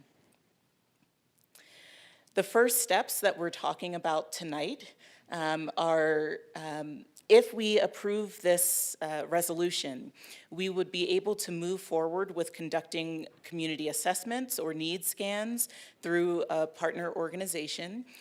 One thing for us to keep in mind is the ongoing work that's happening with Coconino County in the development of a wellness center and recovery supports through that program. This is an opportunity for us to partner and support in that work in a meaningful way, and starting off on the strongest ground possible. We would be able to host recovery stakeholder roundtable or roundtables in order to ensure that the right people are being invited to the table and allowed to engage. And then building an interagency or cross-agency think group or work group to explore what recovery readiness means for Flagstaff. So what does it actually look like to engage in these practices within our community? Continuing on that, we can utilize organizational leaders and the work group to identify current strengths and gaps in recovery housing, workforce supports, reentry, and other local collaborations. We can consider engaging a state or national technical assistance partner in order to support this type of work. And we can support, as I'm hoping we'll do tonight, a resolution emphasizing our commitment to recovery and community wellness. The overall goal in presenting this to council is supporting a Flagstaff where recovery lives. One of the major principles of recovery is stating and believing that recovery is possible. There are multiple pathways to recovery. Everyone enters into recovery at different phases and different places in their lives, and we have an opportunity as a community to support that work and engage as an entity in a city that's leading the way in our state to create these pathways for people to truly thrive and to meet out our mission of supporting and enhancing the quality of life for all who call Flagstaff home. My vision of this is as a first step in Flagstaff being the pioneers or the leaders in taking this first step in work that can really have major impact, not only for Flagstaff and for Coconino County, but also for the rest of the state of Arizona as well, if others follow in our footsteps. So that's it for the presentation. I am happy to take questions. Councilmember Matthews. Thank you, Mayor. Thank you, Councilmember House, for this presentation. It was great. I still have some questions. I'm feeling like there was a lot of words or descriptions that in my finance brain means money, you know, like partnership or collaboration or engaging for a needs assessment. Is there an estimated, like, what would the cost? Because I see a lot of what is being covered here. You know, we have a great community full of agencies that are providing this. So can you just speak on that a little bit more? Like, how does that separate us to then bring in an engagement? And is that the financial responsibility for us to group that together? Or we're just saying that we support you know, this initiative and support the agencies that are already doing that, or, sorry. Yeah, Mayor, Councilmember Matthews, thank you for the question. Really, what this is moving forward is the offering of that partnership. So particularly, I think one thing for us to keep in mind is that the City of Flagstaff does not have a Department for Health and Human Services. So we would not be leading the way in either financial or operational capacity in leading a community assessment. What we might do is partner with agencies to be part of the conversation. That doesn't necessarily mean offering or contributing funding to that, but part of the conversation that's being held with the potential development of a wellness center in the community is also leaning in on the need for a needs assessment or community assessment to understand what the true nature of the need is. That is always the first and best step recommended not only from local agencies but also federally as the best practice when developing any sort of center like that, because you have to actually understand the heart of the issue that you're addressing before you start addressing it. And that often looks like on the ground operations or conversations, engaging in conversations with different community agencies. And work like that doesn't necessarily have a cost point associated with it, but does involve the time and commitment to actually engaging in those conversations to understand the full scope of the need. Thank you for that. And I'm assuming when you refer wellness center, you're talking about the healing center? Yes, thank you. Yes, and we are doing that needs assessment, so that's great. I know NAU is working on that for us, so thank you. Thank you so much. This is a great presentation. Councilmember Garcia. Thank you, Councilmember House, for giving us this presentation. I know it means a lot to our community. You know, growing up here in this community, I've noticed that oftentimes people will struggle with substance abuses and things of that nature. It really leads them into some low-level criminality and disrupts their life kind of completely. So having these type of things moving forward are really important to us, and it warms the cockles of my heart when you speak to them. Now, I was curious, I did miss the very first part of your presentation, and I do apologize for that. Did you mention like what kind of funding that we were going to need moving forward, or is this an initiative that was just taking brain power at this point? Yes, Mayor, Councilmember Garcia, thank you for the question. This is an initiative that is really relying on brain power at this point. So willingness to partnership, potentially offering space for meetings to take place, potentially partnering with other agencies that exist within the community already. But at this point, this is not a financial or fiscal ask. It's just an ask for support and partnership in moving this sort of work forward. I love that so much, and I wanted to contribute any contributions I can make personally to this effort as well. I'd love to be there through all of it. Thank you. Thank you. All right, I don't see any other questions. You were going to make a motion. Thank you for bringing this forward. We began discussing it probably a year ago, and so thank you for keeping it moving forward and for this great presentation. Thank you, Mayor. I'd also like to just give shout outs to a couple folks that have participated in those conversations. So Assistant City Manager, I'm getting used to the new title. Assistant City Manager Anderson helped support bringing the presentation together and some of the initial conversations. I've had conversations with the Guidance Center, Flagstaff Shelter Services, the Coconino County Crisis Coordinating Council, and other agencies throughout our community. The Coconino County Children and Youth organization, who has led a lot of the work when it comes to trauma-informed workplaces, which is part of actually recovery-ready community practice and programming. They had a lot of good input into other organizations to reach out to partner in work like this as well. So this has truly been a community effort that I am glad and honored to be able to bring forward. Vice Mayor, did you want to make a motion? Thank you, and thank you for bringing this forward, Councilmember House, and I am very honored to do this and be part of tonight. So I move that we read resolution number 2026-11 by title only. I'll second. Any discussion? All those in favor? Aye. Any opposed? All right, thank you. City Clerk. A resolution of the Flagstaff City Council declaring the City of Flagstaff's commitment to supporting and advancing policies and partnerships that move the community towards the goal of becoming a recovery-ready community. I move that we adopt resolution number 2026-11. I'll second. Any discussion? All those in favor? Aye. Any opposed? All right. Okay, so we are down to 13 discussion items.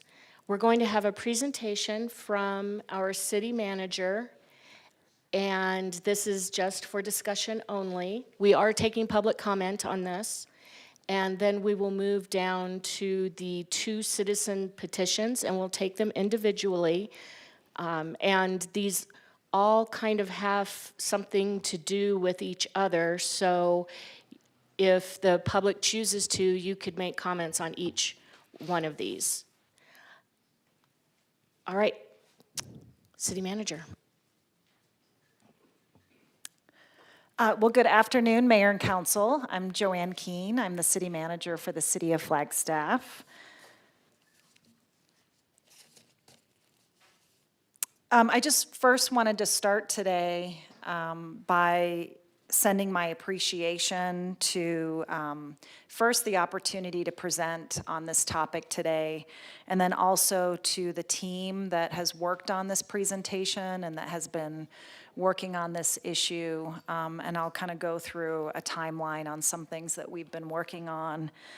But specifically, I'd like to thank the City Manager's Office. Today will be a tag team presentation between myself, our Assistant City Manager, Shannon Anderson, and our Interim Deputy City Manager, Kevin Finsel.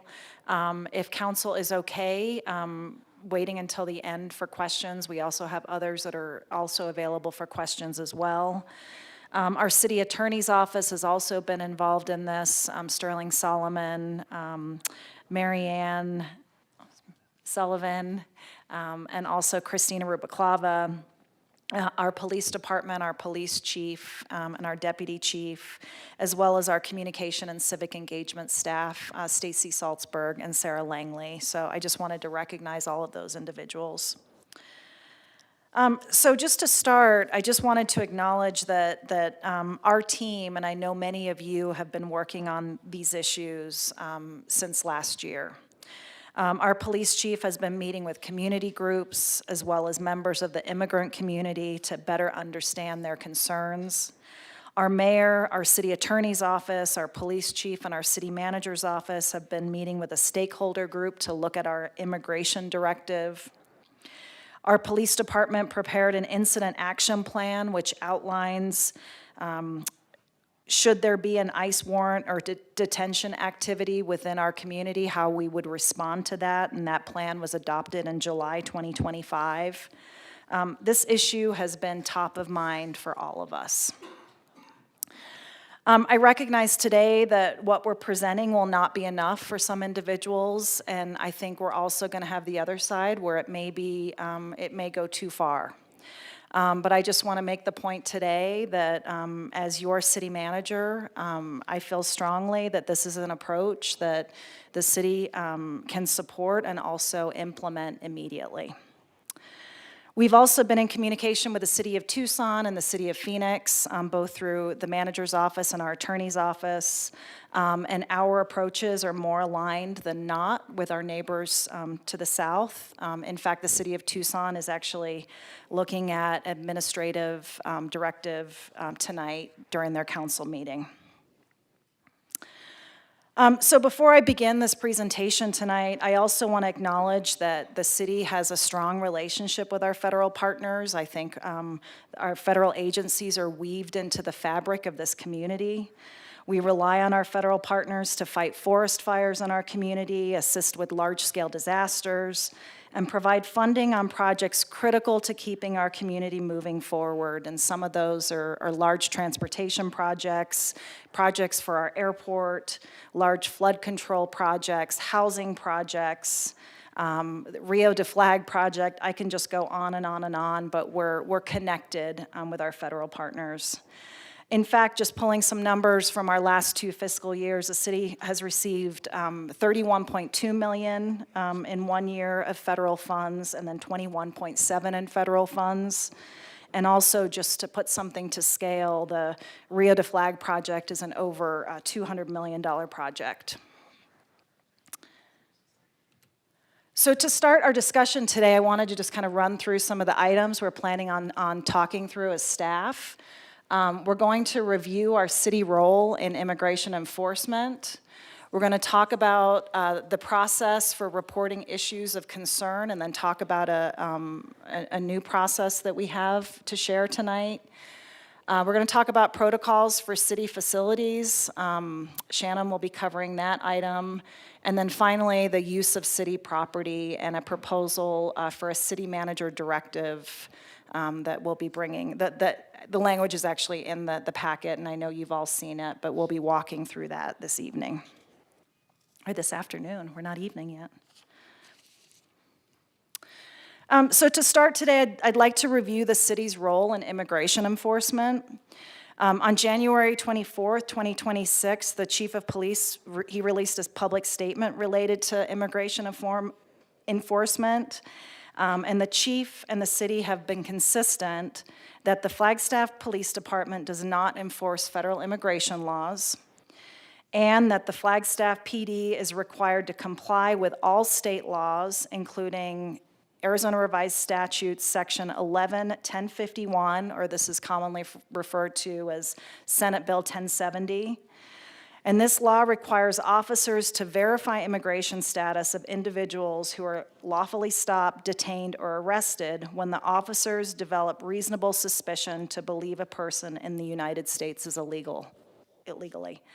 Again, this is in state statute, Senate Bill 1070, ARS 11-1051. And the chief stated in the statement in January that the Flagstaff Police Department's role is to keep our community safe, and he has been incredibly consistent with that messaging, not only in that statement, but throughout our community. Another question that has come up is related to reporting issues of concern. So we've communicated this out to the public. I know that the chief has communicated this, and we've communicated this in other ways. But just to review this, what do you do if you see ICE in the community? Foremost, do not interfere with the operation to protect your own safety. Stay at a distance and stay calm. And then if you believe ICE has acted inappropriately, you can contact local law enforcement and make a report of concerns. The Flagstaff Police Department can document those concerns and send that information to appropriate oversight agencies for further investigation. So we have also heard concerns that individuals may be concerned about reporting the presence of ICE directly to our police department. And one of the items we wanted to talk about today is a portal that we've created within our city manager's office through our civic and communication and civic engagement division. But it's a link that you can click on that will allow individuals to report non-emergency ICE activity. Again, in this, I think I can click on this, correct?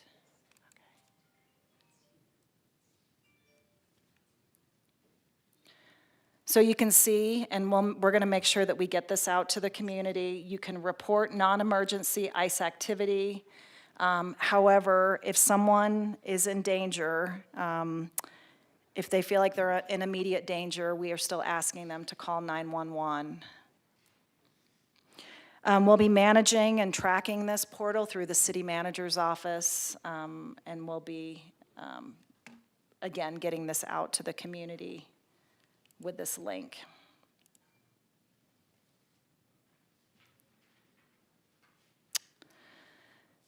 So now I'd like to turn it over first to Shannon Anderson, our Assistant City Manager, to go through the guidance we're sending to city staff related to the presence of federal law enforcement personnel in city facilities. After Shannon, Kevin Finsel will come up and present the City Manager Directive that we've been discussing. So Shannon?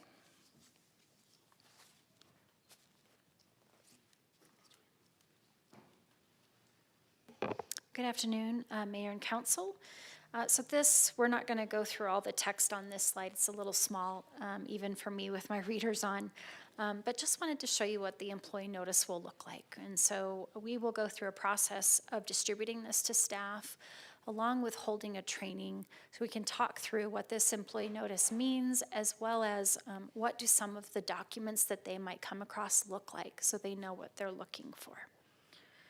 So the next few slides will actually go through the steps that we're asking employees to follow should a federal agency come into one of our facilities. The first is to greet a federal law enforcement agent or agents, depending on how many are there that particular day. We assume they're coming through the building in a visitor entrance, just like any other individual. Whether that's here or one of our libraries, maybe our Water Services Administrative Building, we have an entrance where the public can enter, and this is where we would ask folks greet those individuals. Asking them for their name, which agency they're with, their badge number, and the reason for their visit. The goal in doing this is to understand what it is they're looking for. We are specifying here that those agents are subject to the same protocols as our other visiting members, unless they have a valid judicial warrant or a court order that authorizes entry beyond that public area. So for instance, here in City Hall, we have a lobby. This lobby area is open to the public, but you'll see there are signs that go upstairs, signs that go to some back entrance areas where those say they're for employees only. That's what we're talking about here. We also ask that employees not respond to inquiry by agents to confirm if someone is a staff member and or if they're in the building. As well as agents shouldn't be speaking or interviewing anyone else other than the individual that's greeting them. I'm not going to go through this next section, but just to say that we're providing a potential script. As city staff, this isn't necessarily something that we do on a regular basis, so we want to be sure that folks know what they might be able to say when they are greeting the federal law enforcement agents. Moving on, you'll see in a couple of areas of this document that we ask employees to take notes on what it is that they're hearing from the federal agent, as well as what steps that they're taking. We ask that they notify leadership, so we specify a supervisor on duty.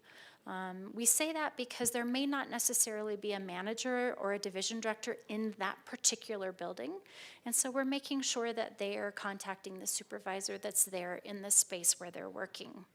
And they can then phone the division director. The division director then is going to contact the city manager's office as well as the city attorney's office.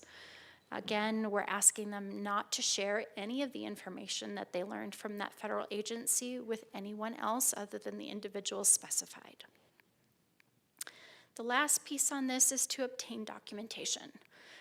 So they're going to request the agents provide the paperwork and or the warrants that they have with him that day. If they don't have a copy to give us, we're going to ask that they provide us their documents so that we can go and make a copy that we can share with our city attorney's office. And then the last few things on this particular protocol is asking the agent to follow them to a more private space. The goal in doing that is to not have somebody who's standing out in that lobby area, but they can have a space that be maybe an office that's not being currently used or a conference room. This would allow us to make copies of any paperwork and also to engage in that conversation with the city attorney's office. If they refuse, they don't want to go to a more private space, they prefer to wait in the lobby, that's perfectly fine. It's just something that we felt would be more beneficial for the situation. Again, we're asking that staff update their documentation, right? All those other steps that they've taken, who they've spoken to, and what has occurred. And then the very last piece is to await direction. So they've already engaged with the city attorney's office. That city attorney representative is going to be reviewing the documents that have been shared in order to give our staff direction on what they should do in response to those documents. So that's the last piece I have for you. I'm going to turn it over to Kevin.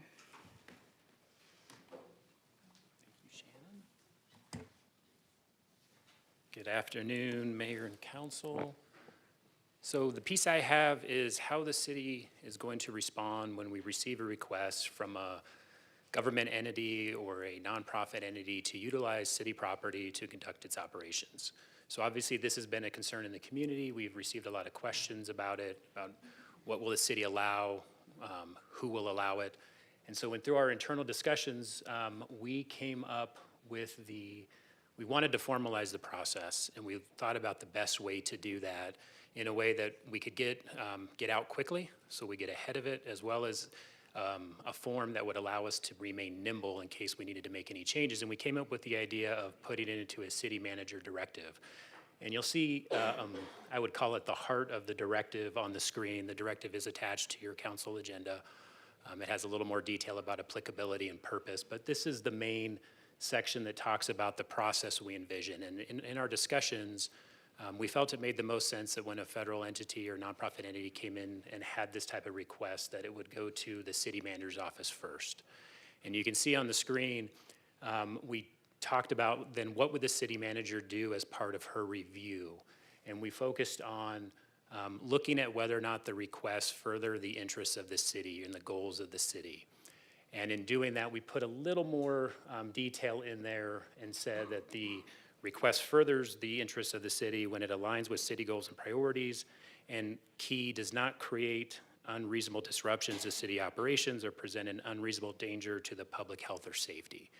That way the city manager had something to look at when she was reviewing these requests to make that determination. And you'll see below that, and we've seen this before, when we've had to declare an emergency or the mayor has had to declare emergency, in those situations, these types of requests may go through the mayor for consideration approval, but would review it under that same standard. And we gave some examples there of the type of requests we get. We get them often, whether it's FEMA, the Forest Service, the Department of Public Safety. We see an example of maybe the Red Cross needing to create a shelter in our community. And so this would cover all types of requests from any entities. And then we talked about, again, where to put it. And so we settled on the directive, like I said, because the city manager can adopt that directive immediately. Of course, we're here in front of council to discuss it and get council's input on it. But also it can be amended quickly. So the city manager has the authority if something is recognized, something she needs to add, something she needs to change, she can do that by herself and immediately, so it can be done. We also talked about adding this to the document you just saw Shannon outline as part of an FAQ document so that city staff is aware of this process as well. Sometimes those requests come to city staff, so now staff will be aware to direct that request to the city manager's office for consideration and review. And although we did discuss and we settled on this idea of a directive, obviously we understand if council wants something more, we can add this as part of our city code. We can do an ordinance for city council review and approval. We have a section in there that talks about use of public property, so we can put it there as well. And if that's where council wants to head here, you can give me direction to do that, and I'm happy to come back in a few weeks with that proposal and a draft ordinance for your consideration. So we're aware that that may be your intent or what you'd like to see. So if you'd like to do that, feel free to pass that along in your comments and let me know, and we'll come back with something in that form as well. And I think that's it.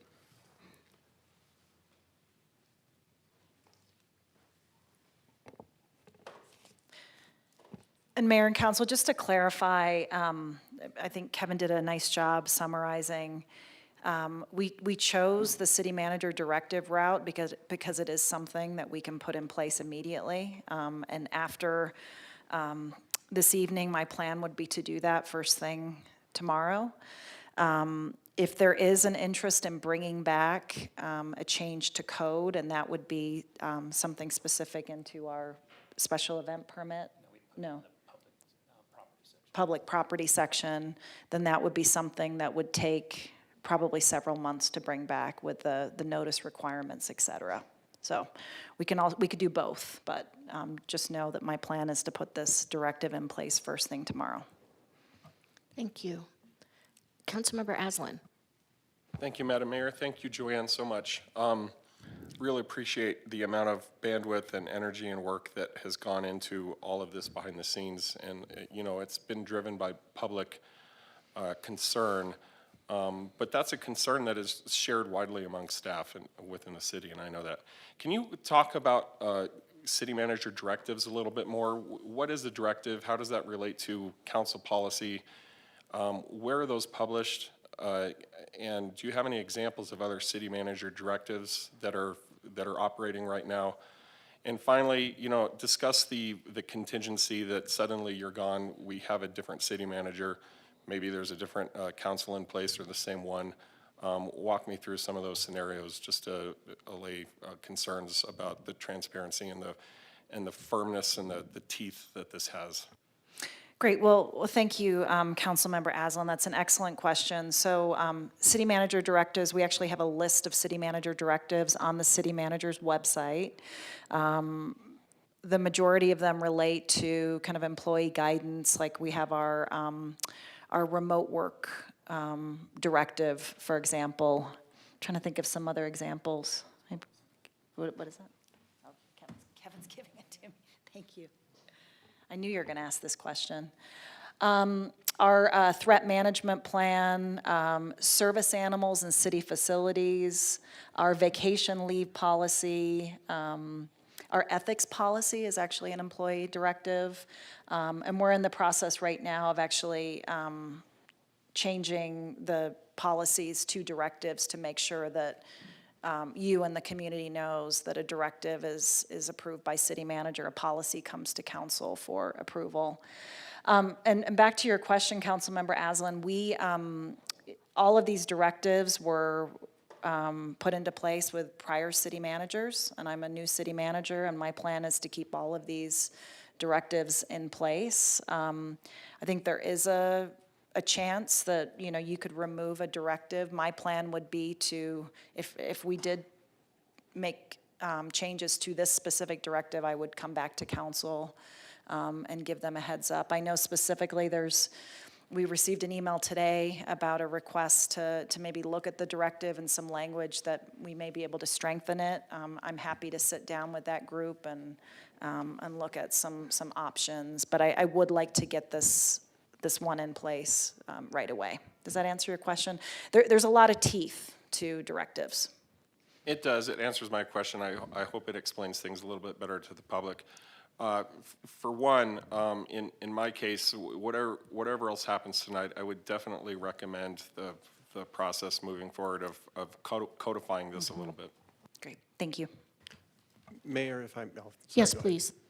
I appreciate it. I did put a C in the chat just so you would see that. I appreciate the explanation that City Manager Keene has given with respect to directives and policy. Quite often those are terms that are used interchangeably and are not terms of art. They can be in certain circumstances but aren't in others. And I really appreciate the fact that she clarified many of those things that you may hear just in colloquial conversation as this is our policy that we do this. It's actually a directive that comes from the city manager as administrative. So not really policy that comes to council for approval. Councilmember Garcia. Thank you, Madam Mayor, and thank you, Joanne and team, for really listening to us during our meetings up to this point and for the hard work that you guys have done. My question, you somewhat already answered. So, of course, we've had a lot of output from the community that were concerned that they didn't have enough time to really sit with this and understand it, and we have learned now it's because it's a city manager directive, something that we can get to the point on quickly. But it also leaves some gaps for community conversation around this. And I'm hoping that we will have some space for that to fulfill those gaps over time. I also wanted to speak more broadly just to the commitment from the council and the work that I've seen from the mayor and other council members, and the vice mayor and all of us. Over this past time, I've seen quite a few comments that has mentioned complacency by the council, which I take no offense of. Man, we have seen the output of no immigration insurgents into our community directed to picking people off the street or any of that, and it is not by happenstance. It is by a commitment to our community that has been being done quite quiet and direct and to the point. And because of the commitment from the council that has been quiet but has been working diligently for, well, I think my first email was sent 421 days ago, maybe 22 at this point, I'm not counting. It's important for the community to know that it has been quite effective up until now. And I'm hoping that the efforts that we have put in place behind the scenes will maintain that effectiveness as we move forward. After public comment, I think I'll have another comment, but for now, it's just that city manager is, the community is concerned that there is still room for conversation here, and I just want to know, how are we going to attack that? Sure, Councilmember Garcia, that was your question at the end, yes. So that, as many of you know, our police chief has been working on some community meetings, and we're working on setting those up right now. We've talked about having, some meetings at the Murdoch Center, and, I know he's already met with South Side, Sunnyside. I'm not going to put him on the spot here, but please know that we are working on those community meetings. Well, I understand that, but I guess my question's a little bit more focused. If those meetings turn into change within this to maybe make it, to maybe strengthen this policy, is there an ability and is there a mobility from the manager's office to adhere to that? Yeah, Councilmember Garcia, yes. I mean, I would just say that as long as it is in compliance with state and federal law. And, I feel like the approach that we have tonight accomplishes what we've been asked to do, getting something in place quickly. If there are suggestions that strengthen this, yes, I'm absolutely open to that. Thank you for that. Councilmember House. Thank you, Mayor. Thank you, City Manager, Assistant City Manager, Interim, Deputy City Manager. Appreciate all of the work that's gone into putting this together and just the ongoing conversations that we're having on all of this. One of the common questions that I've received from community members has focused more on public safety and concerns about community-facing impacts of federal immigration actions. And so this goes a long way in providing those resources and tools that addresses, the city response to if something was to happen within a city facility. I'm wondering if you have any thoughts on how or if, and just in your professional opinion, this addresses those concerns as well. Well, Councilmember House, I did mention the PD's incident management plan that was put together in, I believe, July of last year. And we feel strongly that that addresses the community concerns if there is an incident or incidents. Obviously, this is in response to city facilities and city infrastructure. If there are specific questions related to law enforcement and law enforcement response, I know our police chief is here. I'm not sure if it's appropriate now to bring him up, but I'm happy to do that, and he's ready. Thank you. That's good for now. Okay. I think as we have more conversation, maybe questions will come up specifically, but yeah. And thank you for asking for my professional opinion. Councilmember Matthews. Thank you, Mayor. And thank you, city manager and assistant city manager and interim deputy city manager and city attorney. And I know this has been just a really great conversation, and I just appreciate taking the concerns and questions that our citizens have had and coming up with a solution that works within the confines of state and federal law. I wanted to say, because I know that Kevin and you offered we could codify it more officially, but what I'm hesitating on is that we haven't had the experience yet. And so there's probably going to be some things that if we do have an encounter, that we, although I know that there's been some research on other cities and towns, I like the nimbleism of being a city manager directive to where you can go in without going through months process to change code or change policy and say, you know, I need to make an amendment to this because this was not, we didn't anticipate this, and this will just help protect our citizens and our staff. So mine wasn't really a question, but just to highlight that I know some people may want to make it sound more formal, but if there was an incident, it would come to you anyway. We're not going to be called and said, Lori, what do you want us to do about, you know, this? You are the manager of the city. And so I think that if we put our egos aside and just say, this really is the most effective way to do it, that's what I'm going to support, because and it is different federal agencies. We can't put anything just across the line, because then, like, as you mentioned, FEMA comes in, or the Red Cross, and if we made a hard-pressed policy of no on something, we have to do it across the board.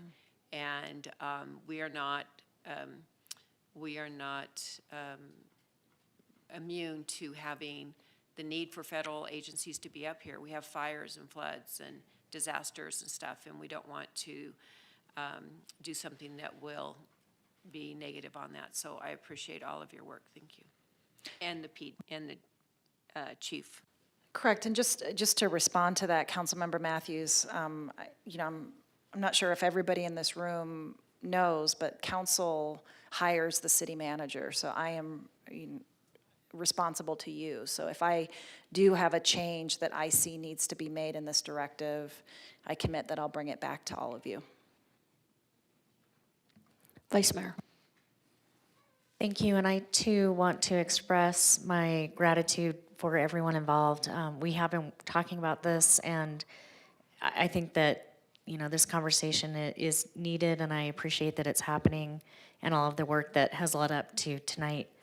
The mayor and I met a community member, and one of the things that we spoke about was creating an information sheet or like a packet that we can distribute out, especially at community meetings, that might have some of this information, might have an introduction to council, who we are, how to send us an email or a thought or a request.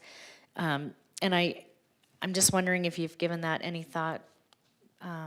City Manager, I know we've brought this to you. I think it would be important. There's a community meeting happening Thursday that I'll be attending, and I know it's too late now because that's 2 days, but it would be nice to be able to have something that really shows we are listening.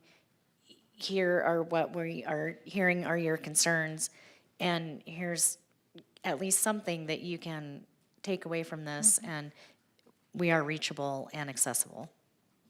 Yeah, Vice Mayor, I think that's a great idea, and I think after tonight's direction, we'll go back and work on something.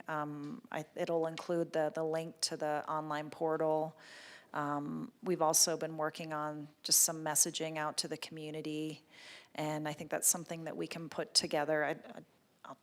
Maybe we could do it by Thursday. I mean, even if it's just, you know, here's a website, a link that folks can obtain this information, but we'll get you something. Thank you.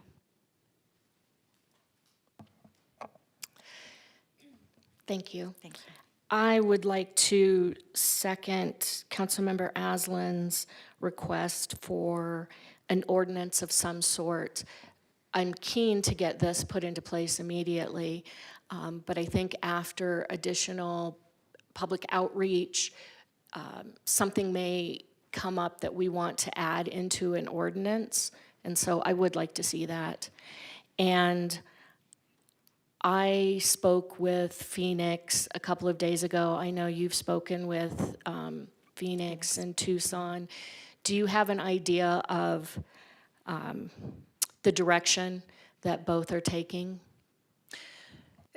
Mayor and Sterling, I don't know if you want to weigh in as well, but, you know, from my understanding is that the direction is similar to ours with administrative direction through the city manager's office. As I mentioned, City of Tucson has something on their agenda tonight that's similar to our approach. Obviously, City of Tucson is a bigger community, and I think it's just naturally going to be a little more complex. Sterling, did you want to add anything?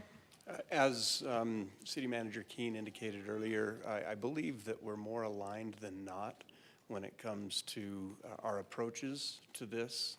And as a result, again, Tucson having it on their agenda tonight, I think we'll find out exactly what comes of that. But being aligned with those other cities, I think, is very important. And I don't know anything more than that. Thanks. Okay, thank you. Sure.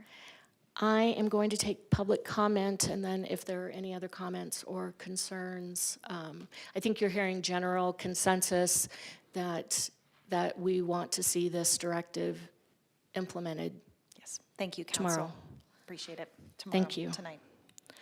All right, we have one public commenter, and that is Ace Overman.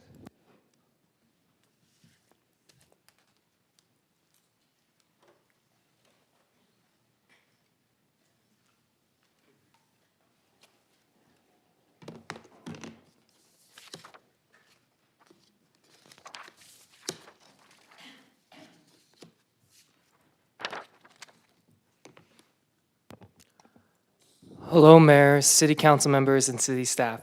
Thank you for bringing this important issue forward today. I just want to start off by saying I do support it, and I think it's a great step forward. This discussion is necessary to ensure that everyone in Flagstaff remains safe amid reckless and dangerous actions by federal immigration enforcement. Across the country, we have seen people questioned and detained in public spaces and at courthouses by federal immigration enforcement and ICE. These incidents have caused significant fear and anxiety among the public. That fear has led people to avoid going to City Hall, visiting public parks and libraries, and even attending court hearings in various communities across the nation. That same fear is present here in Flagstaff. Community members have made it clear that they want to feel safe accessing city services and public spaces. They want reassurance that their city is a place where they can go about their daily lives without intimidation or uncertainty.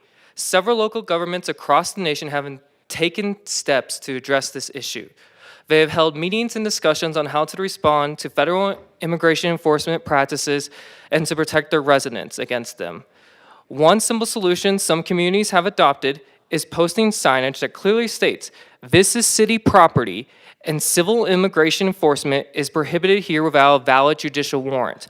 For example, this is a copy from Providence, Rhode Island, has implemented such signage. Bernalillo County to the east in New Mexico, home to Albuquerque, has also found that these signs help reduce fear and anxiety amongst residents when they access public services or go into public spaces. These signs do not obstruct lawful activity, but they provide clarity and reassurance to the public. A foundational duty of local government is to protect all of its residents. Protection includes not only the physical safety, but also fostering a sense of peace and security throughout the city. When residents feel safe, they are more likely to participate in civic life, access services, and maintain their overall well-being. Therefore, I respectfully ask that the city staff and council members consider with this City Manager Directive displaying clear signage stating that civil immigration enforcement is prohibited on city property without a valid judicial warrant. This is a simple step that would ensure that all Flagstaff residents feel safe, supported, and able to fully participate in our community. Thank you. Thank you.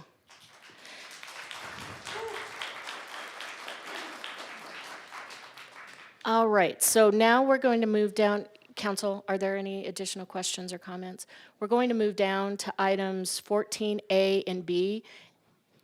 Mayor, Oh. can I just make one clarifying comment from Yes, please. our presentation earlier? I did want to just make sure that council understood that there is a different administrative order for our courts. Courts are managed through the administrative office of the courts. So that the guidance that we went through today for city facilities, there's a different guidance for our city court. So I just wanted to make sure that was clear today. Thank you. All right, so as we move down, something that I neglected to say at the start of this discussion was that we make this space feel safe for everyone to express their opinions. So I ask that you not have any outward expressions of support or opposition to anything that anyone is going to say over the next two items. So going on to 14A, the fair citizens petition, prohibit ICE from operating on city-owned property. Ace, did you want to come up and? Okay, that's fine. No, that's fine. I think the petition is clear, and we will have you go last. I will put you last. Okay. All right, Phil Goldblatt.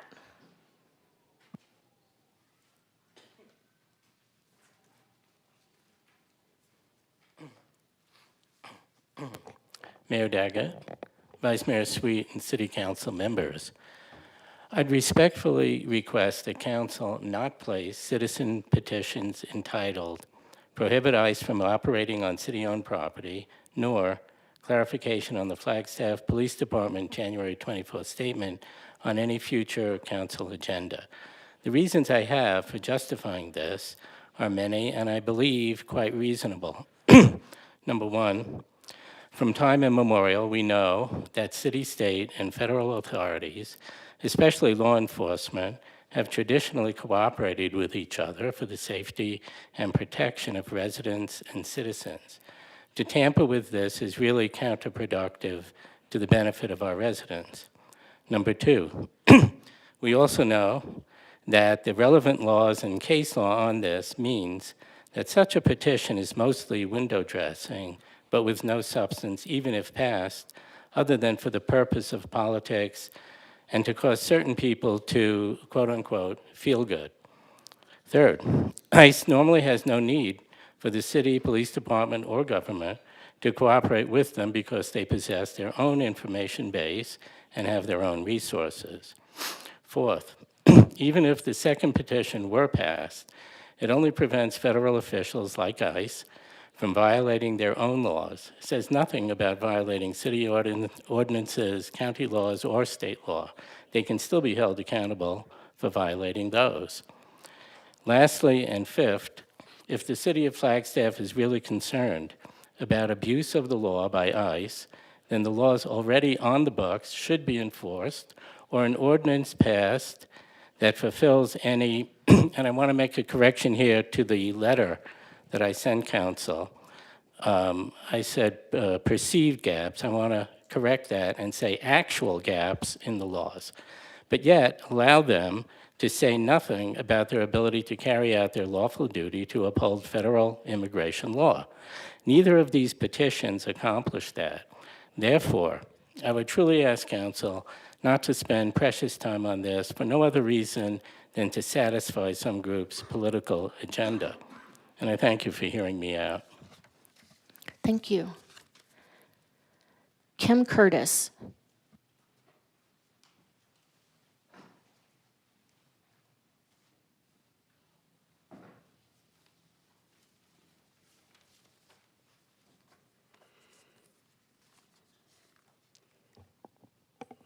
Good afternoon, Mayor, Vice Mayor, and council members.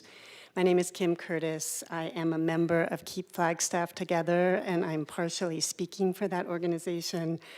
I've lived in Flagstaff since 2008. I'm here to urge you to move this petition forward as a future agenda item. 850 community members have signed this petition to date. The public needs and wants debate and discussion in public on this issue. I'm on Keep Flagstaff Together's legislative watchdog team. We monitor initiatives at the national, state, county, and municipal levels. And as you know, cities across the country are publicly debating actions they can take to remain welcoming cities to all community members. I have a list here of 14 actions that cities can take that I'm happy to share with you, and also with any members of the public who are interested in them. As you probably know, there are several cities that have already passed ordinances like the one this petition is asking for, including Providence, Rhode Island, and Minneapolis. But let's talk about what's happening in Arizona. That's the most relevant thing for us tonight. In Arizona, last month, Pima County supervisors passed a resolution that directed the city administrator to draft an ordinance, legally binding, of course, banning ICE from city property. That resolution offers powerful reasons for doing so, as well as a legal rationale. The same month, last month, Tucson City Council also directed its city manager and city lawyer to draft a similar kind of ordinance. These efforts deserve our study. They deserve your study, and we need time to do that. And I know that, for example, the Pima County resolution is readily available. So however you feel about the petition at this point in time, the issue is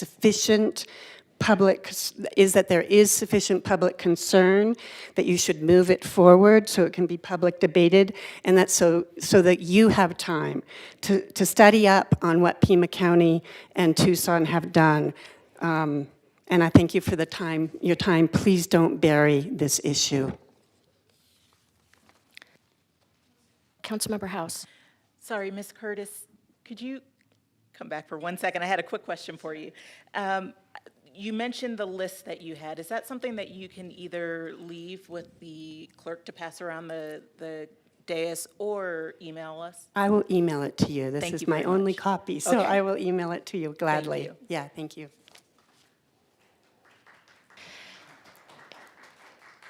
I am not going to allow clapping, any kind of opposition or support of statements. Frederica Hall.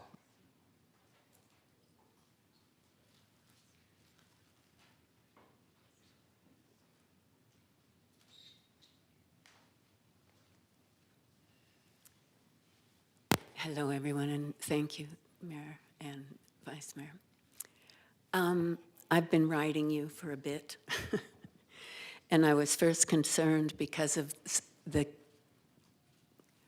contract that allowed for what is necessary, but it also had that one clause that I talked about, all other border crimes. And so I've written you again, each and every one of you, and I hope that you can really take it to heart. And I have a few statistics, but I'm just going to read one of them, really, of what is, I think, really important. More than 4,000 rulings from over 400 federal judges have found that ICE's current mass detention policies violate the law. There's so many things that they are sliding under, and not being accountable for, that I hope I can convince you that you have to take as strong as measures as you possibly can to set up a situation where you have some base for litigation to stop that kind of lack of following the law. And that's about it. Thank you. Thank you. Daniel Davis.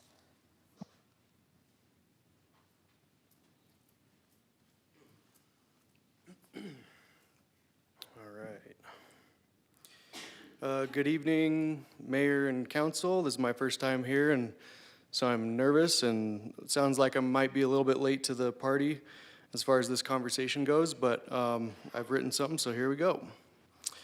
My name is Daniel Davis. I am a father of two, a husband, a business owner with 6 employees, a Flagstaff resident born and raised.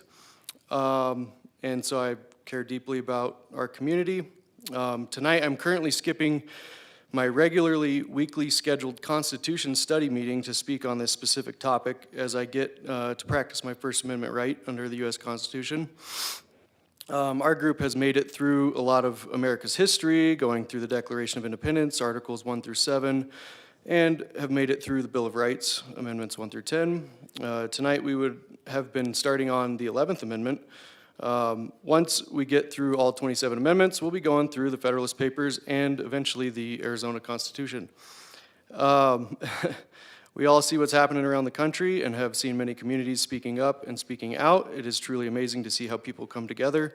Though the circumstances are unfortunate, I wish it didn't take something to fight against for people to come together. I appreciate the mission of the city of Flagstaff is to protect and enhance the quality of life for all. I want to ask the City Council what their plans are for current state of the country concerning DHS and ICE. And as I said, it sounds like I'm a little late to the conversation. You guys have been working on it for a while, so thank you for that. Chief Sean Connolly has made repeated public declarations over the past year that its officers do not and will not enforce federal immigration laws and do not participate in or assist ICE operations, but also that officers cannot interfere with or prevent lawful federal activities. What about unlawful activities? We know they've been happening around the country and even in our state. It's time to prepare our community on how to respond to these situations. And though you may feel we are painting a target on our back, creating policies that oppose the current regime's lawless policies, the fact that we are a blue city in a purple state right next to the border and have an amazing community that is ready to stand up to an authoritarianism regime and help protect the Constitution seem to be some fitting criteria to see an infiltration from the Gestapo. I personally have posted a sign on my business stating, "Attention law enforcement, do not enter without a judicial warrant."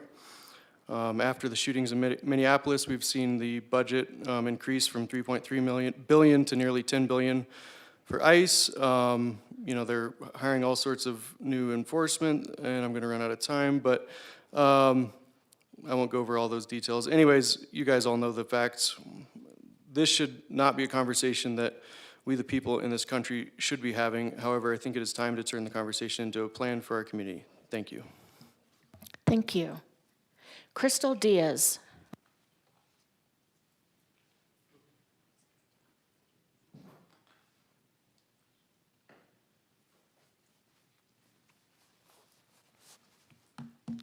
Good afternoon, Mayor and council members. This is my first visit to a city council meeting, and this is also baby's first visit, hopefully not our last. As you heard already, the mission of the city of Flagstaff is to protect and enhance the quality of life for all. The vision of the city of Flagstaff is to be a safe, diverse, just, vibrant, and innovative community with a unique character and quality of life for all. Protection, safety, and quality of life are in both these statements. I ask that the council stand by these statements by moving the citizen petition called Prohibit ICE from Operating on City-Owned Property forward as a regular agenda item. This citizen petition is not a large ask. Signage stating that immigration is not to operate on city property without a warrant can have a large impact on how residents place their trust in the city and feel safe in their use of public services. Many cities across the nation have taken this step, In our state, Pima County has passed a resolution and will have a vote on an ordinance this month. Last month, Tucson City Council voted to direct the city attorney to draft a similar ordinance. Some may say it's an unnecessary, merely symbolic gesture, but even symbols have meaning and impact and can enhance the quality of life. Sorry, I'm moving around for the baby because he likes it. The presence of signage on city property sends a message, but so does the absence of it. I ask that the city be true to its mission and move this citizen petition to the agenda for full discussion and a vote, and I hope the council votes to approve the ordinance. Thank you.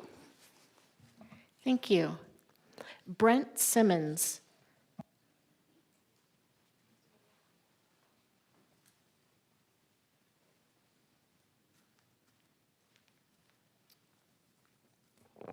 Mayor, council, city employees, thank you so much for the work that you've been doing. You, I'm sure, have heard all the fears that everybody else is feeling, and I appreciate that. I appreciate the effort that you're taking so that we can react nimbly to things as they change and move forward. I certainly can understand what the gentleman said about cooperation between local, state, and federal law enforcement. But at this time, we are at a very unprecedented time where DHS and ICE are operating outside the bounds of law.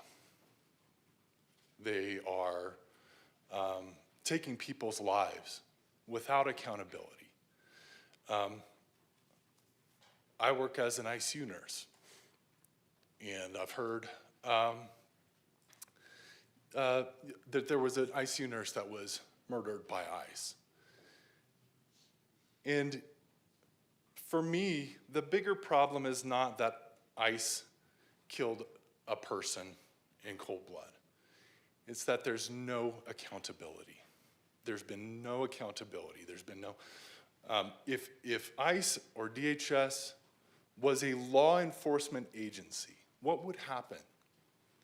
The agent would be placed on administrative leave. There would be an active investigation. Facts would come out and justice would be served. That has obviously not happened. I don't anticipate it happening with this current regime. And as such, we cannot simply move forward with the status quo. We need to set up defenses. Will a statute, will a city ordinance physically stop federal agents from taking the lives of our community members? No, but it will certainly create a legal pathway for when this regime is done to have justice for those victims. So I support this measure. Thank you. Thank you. Maria Villasenor.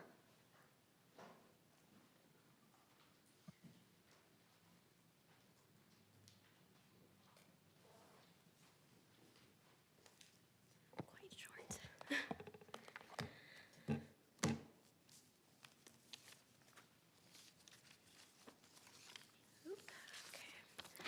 Hello, council members.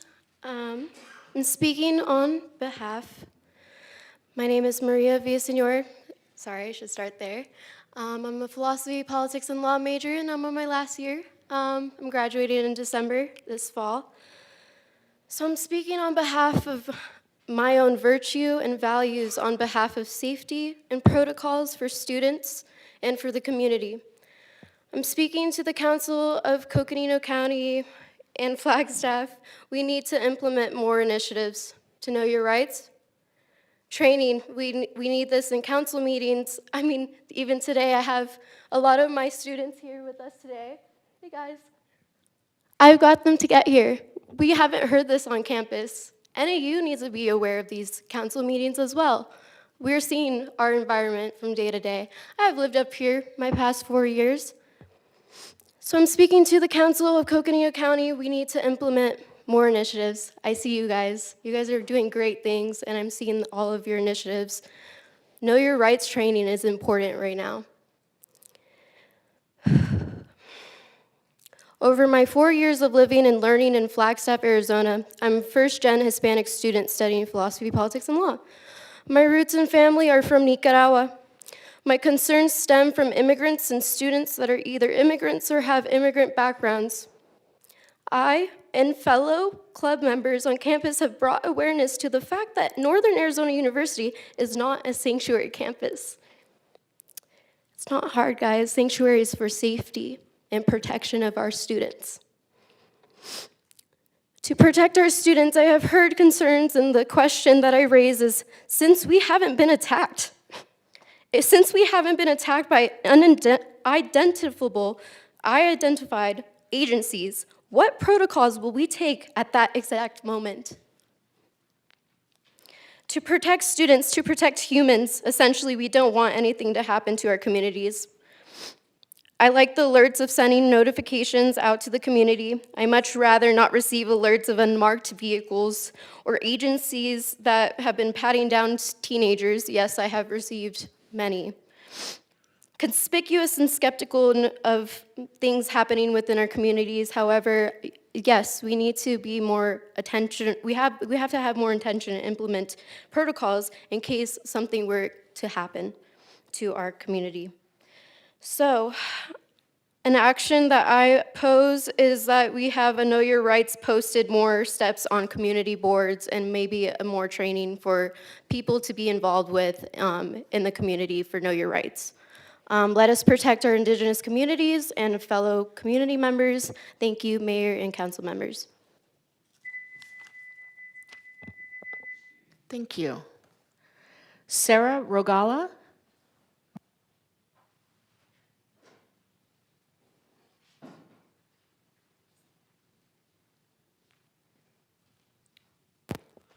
Hello, City Council. I wanted to voice my support for the petition and for more action to be taken in the future. ICE is a terrorist organization. If you don't agree with me, I would urge you to analyze their actions more closely. They employ violent means to instill terror in a vulnerable minority population. They are accountable to nearly no one. They regularly violate the law. They occasionally even kill people who disagree with them. In addition, ICE employs black sites, which people are kidnapped to and brought to without legal trial. We've heard from the few victims who have been set free from ICE's black sites. Prisoners' heads are shaved, they're handcuffed and stuffed into overcrowded cells, forced to kneel for hours until they passed out, sexually assaulted, denied medical care, and denied access to due process entirely. This is the primary civil rights issue of our time, and if it truly cares about the safety of its citizens, which I believe it does, the City of Flagstaff and its representatives should follow in the footsteps of the civil rights leaders of the 20th century and be willing to take any nonviolent means necessary to keep ICE out of our city, including and up to and including violating Arizona state law if necessary. This does not end, but begins with adopting Keep Flagstaff Together's petition today. Thank you. Thank you. Claire Wagoner.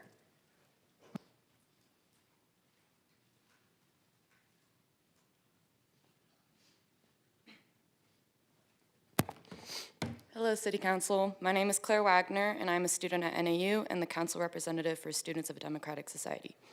I am asking for all of you to push forward this petition and take action. I am asking you as Arizona public servants to remember our history as the United States. It was not that long ago that segregation was legal.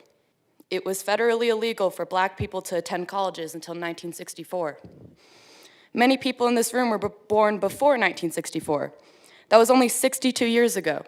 62 years ago, it was a radical idea to allow Black people to attend college. As said previously by my fellow SDS leader, Sarah Bagala, this is the primary civil rights issue of our time. ICE is known for racially profiling people. They are kidnapping mass amounts of people, majority whose skin color is brown. 73% of people currently held in ICE detention have zero criminal record. It is not hard to see how this is a racially charged issue. I am asking for you to remember that we live on Indigenous land and we should protect the people who have been here for thousands of years because ICE has taken multiple Native Americans in custody.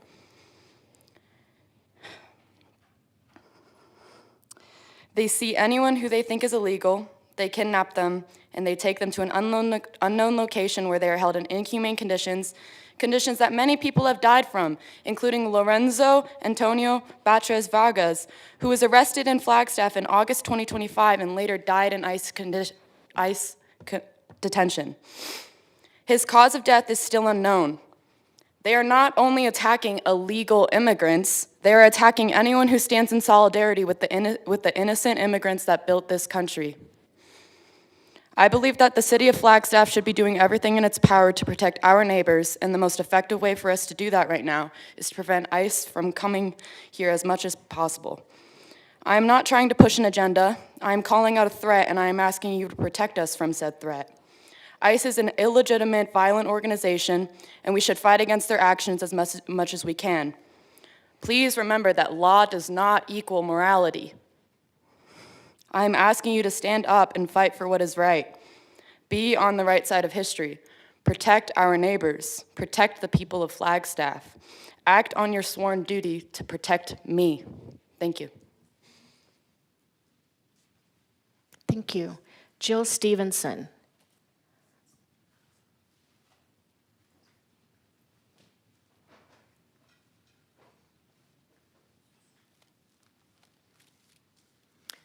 Hello, I'm Jill Stevenson. Thank you, Mayor, Council, staff, and all the citizens here today. I apologize for being late. I did not think the agenda would be gone through so quickly. Congratulations to you. So if I'm repeating something, I apologize. I am definitely hoping that you will consider this ordinance, this petition, and promote it. I think prevention is what we need. We can't wait until the issue is here. The purpose of this ordinance we are asking the Flagstaff City Council to adopt is to prevent ICE agents from using city-owned property as a base for immigration raids. Numerous cities in the U.S. have adopted ICE-free ordinances. We've heard that Tucson is working on this, and Pima County has an ordinance which also includes banning federal agents from wearing masks. This might be another consideration to go along with this ordinance. The city properties we refer to include parks, libraries, vacant lands, parking lots and ramps, garages, and buildings. We are asking the city to prohibit ICE from using any of these properties. And it seems to me that signs indicating this would be very appropriate. We have all heard of the horrors inflicted on people by federal immigration officers, terrifying children, separating children from their parents, transporting people to inhumane detention centers, even murdering innocent onlookers. Many of the people being apprehended are here legally. Some are even United States citizens. We must protect our immigrant neighbors. This ordinance is a step toward doing so. I would hope that you would consider it and support it. Thank you very much for your time and consideration. Thank you. Kyle Nelson.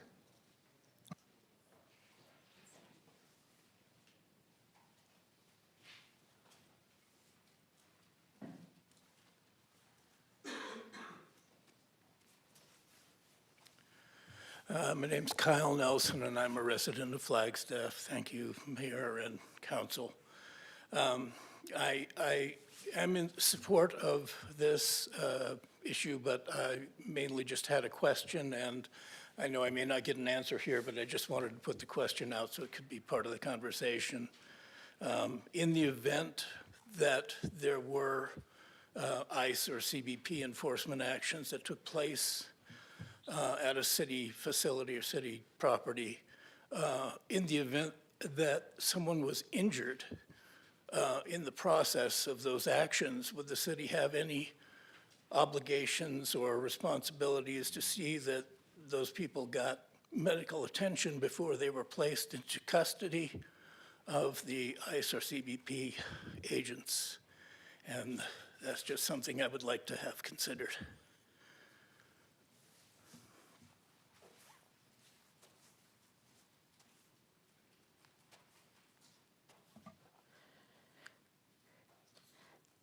Peggy Sheldon Skurlock.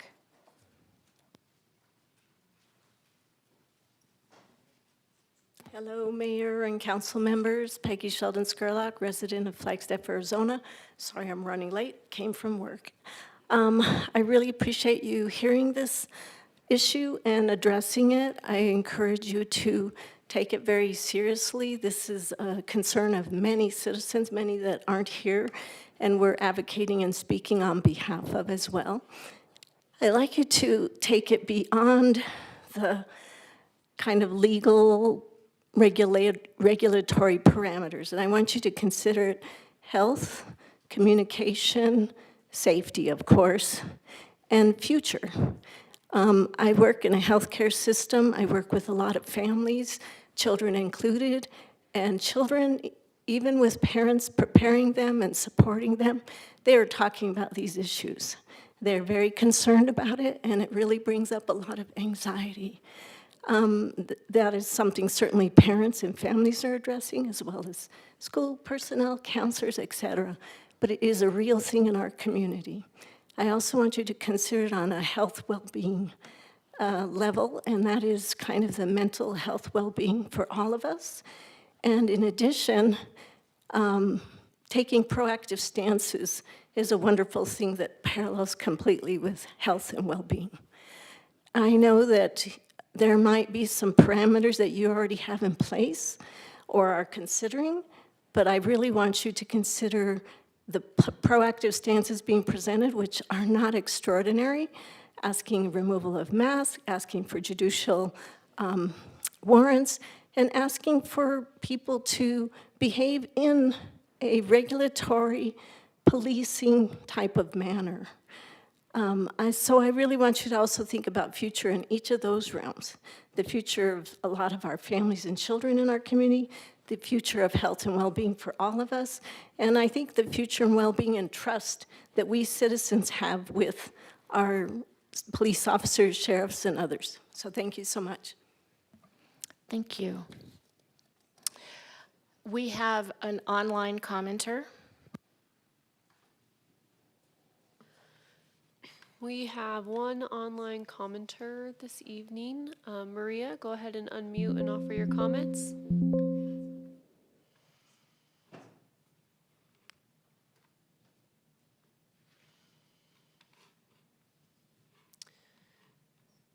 Maria, you can unmute and offer your comments if you'd like.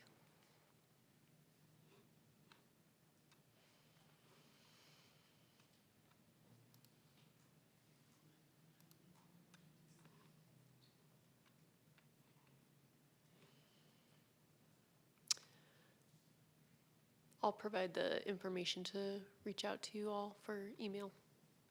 Thank you. Was that the only online commenter? Yes. All right, Ace Overman.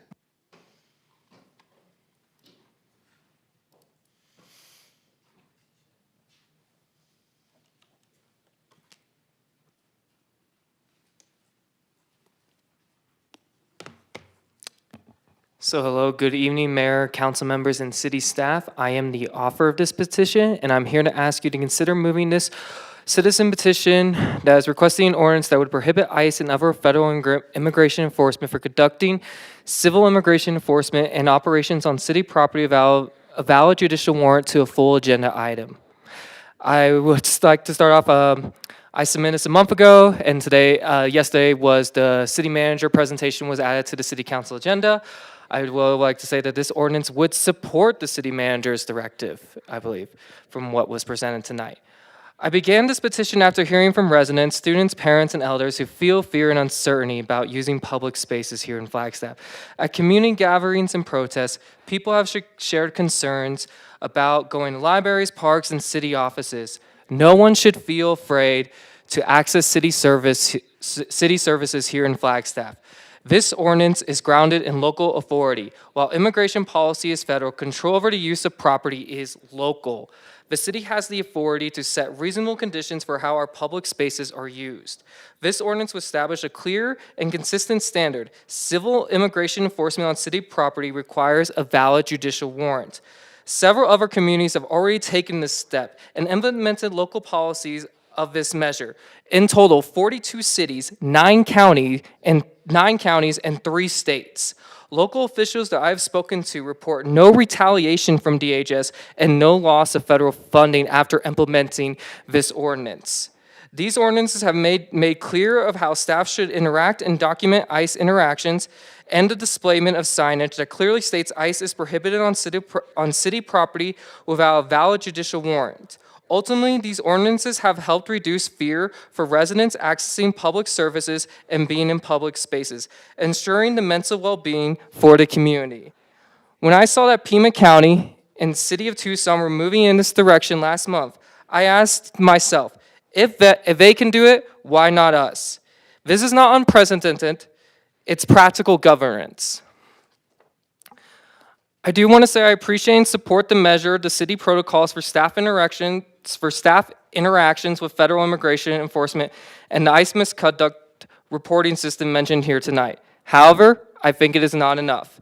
Protocols can be changed or rescinded. An ordinance provides stability and longevity, ensures that from 5, 10, or 20 years from now, these protections remain in place, regardless of who is president and what the administration is doing.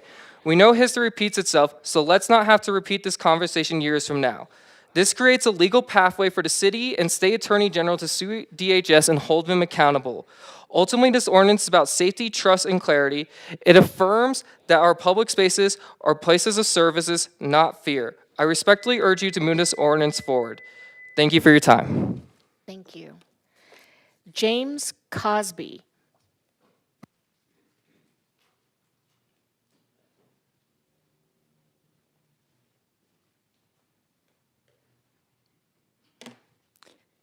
I'd like to say thank you to the mayor and to the honorable council members. Thank you for your time in creating a dialogue with the community and for furthering the city manager's directive. America is founded on freedom, not fear. Countless generations, including my own great-grandfather, came to this country in pursuit of the American dream.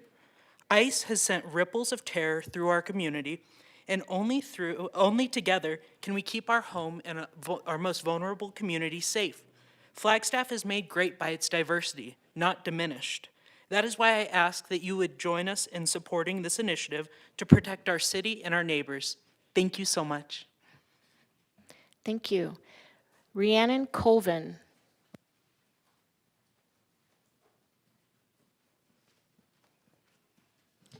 Good evening, Mayor and Council. Forgive me, I'm shy by nature, but I feel like this is really important. I was born and raised here in Flagstaff. I'm also a first-generation American citizen. My mother came here when she was 13 years old, and she found a very welcoming and wonderful community here in Flagstaff, and I was raised by that community. I just really want to voice my support for this because I love Flagstaff so much, and I think it's really important that that welcoming community and that welcoming spirit is extended to everybody. And we're living in a very terrifying time right now where we are seeing people being killed in the streets. And it shouldn't be something that we only act on once it's here. It should be something that we are looking to prevent before it even happens, because I know you all care about us, and I know that the community is very good at coming together. I've seen that with the organizing that's been happening. It just makes me very emotional seeing what's happening in this country, and I'm really in support of this, and I hope that you all will consider it for a future agenda item. Thank you. Thank you. All right, that is all the public comment. And our rules of procedure normally are that we give a thumbs up or a thumbs down as to whether to move this item forward, and we don't have discussion. But with the council's permission, I would like to give us the opportunity to state whatever we are feeling that we want to state now. Okay, so Councilmember House. Thank you, Mayor. I really appreciate you creating this opportunity because this isn't a typical conversation, so I really appreciate it. I want to thank everyone that came out and spoke tonight on both sides of this, as well as the city management and leadership team for thoughtfully engaging in this conversation. I've been engaged in several conversations with individuals and groups who have raised concerns about this issue, as well as the city's response to what we're seeing in communities like ours around federal immigration actions. I truly believe that we owe it to our community to be prepared for the ways the actions we're seeing around us may impact our local community. We've seen across the country and here in Arizona instances of federal immigration enforcement activity that have raised questions, questions about due process, about the use of public resources, and the impact on families and neighborhoods. I believe that it's both appropriate and necessary for us to examine what role we as a community may be asked to play in these actions and what we are and are not willing and able to do to address these things. Just in thinking about some of the comments that we heard tonight and in other conversations about this topic, I want to remind all of us in this room and in the larger conversation that history has shown us time and time again that legality and morality are not always aligned. The Fugitive Slave Act was federal law, yet cities, states, and everyday neighbors wrestled with whether compliance meant participating in the tearing apart of families and communities. Native American Resettlement and the Indian Removal Act were federal law. Yet communities organized legal challenges, diplomatic protests, and petitions on behalf of the communities impacted to fight against the forced removal of tribal communities and neighbors. Executive Order 9066 and Japanese internment were federal laws. But communities across the country opposed policies that uprooted families and neighbors who called their same neighborhoods and communities home.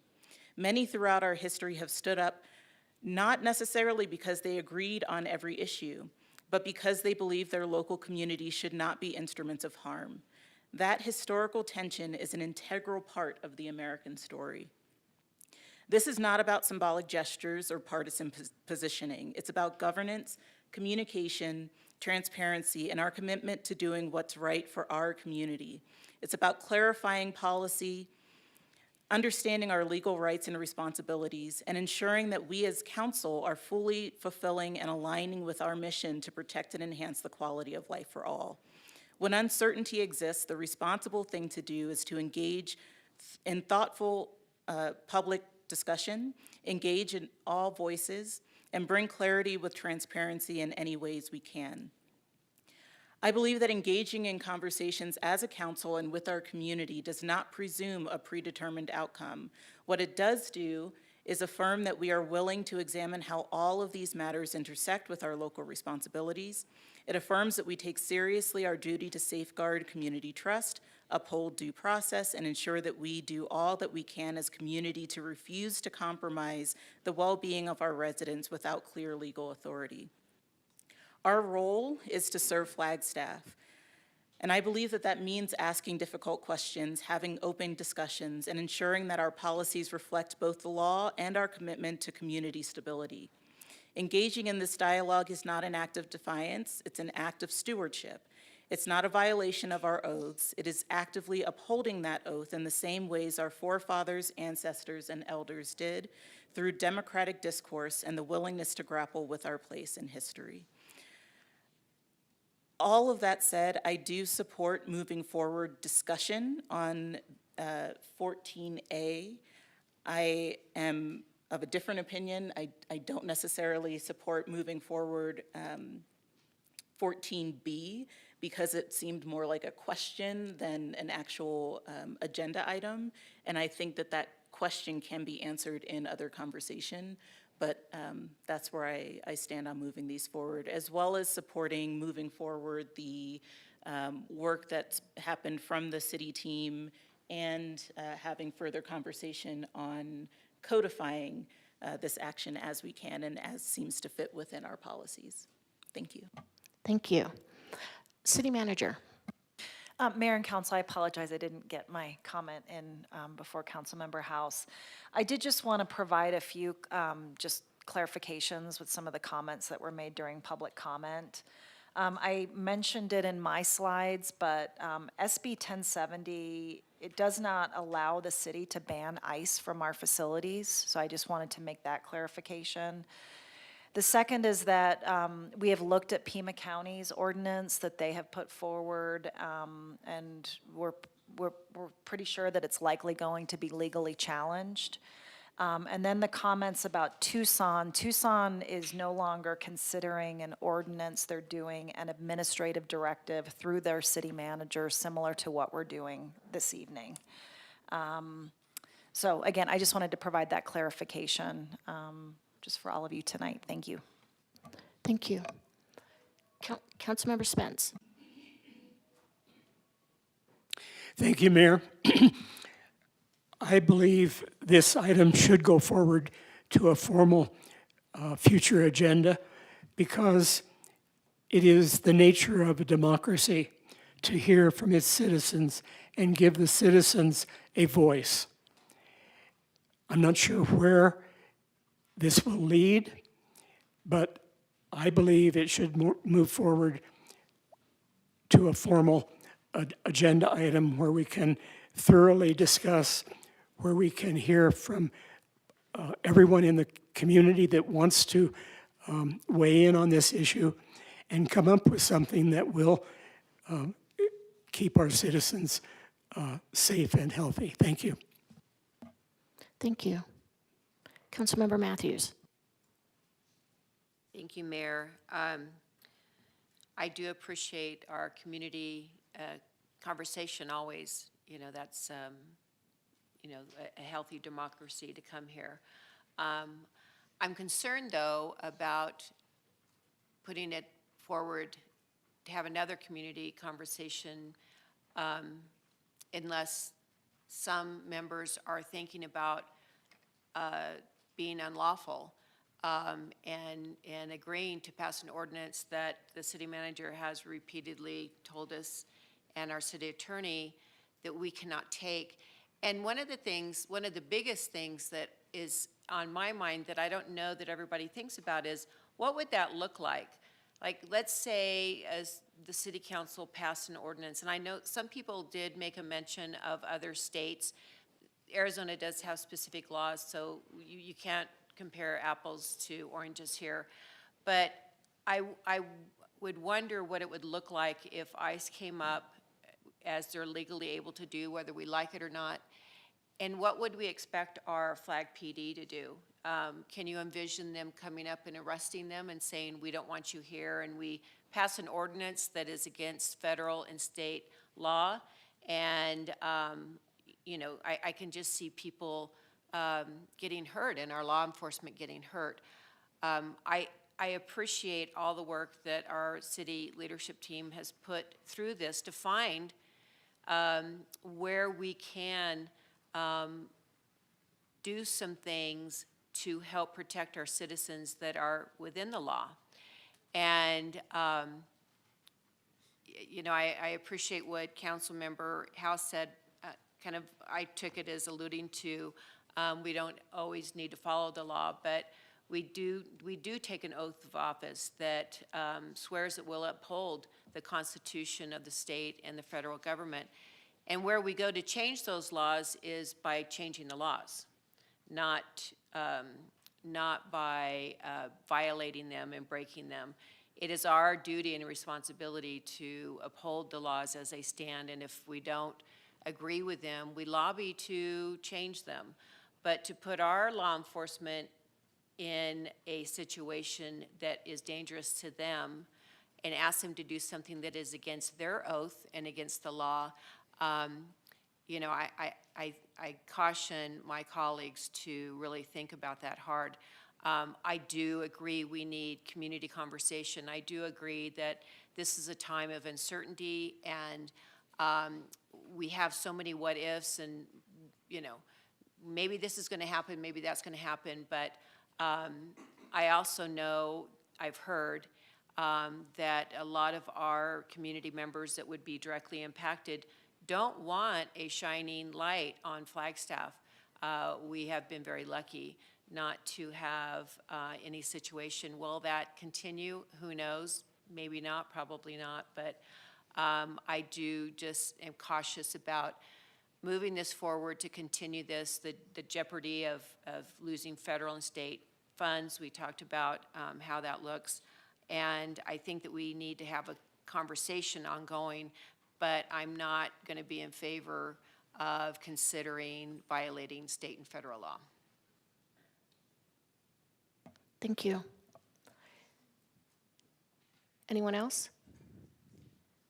Council, did you raise your hand, City Manager? I did not. Would you like me to? No, maybe you were just shifting in your seat. Councilmember Aslan.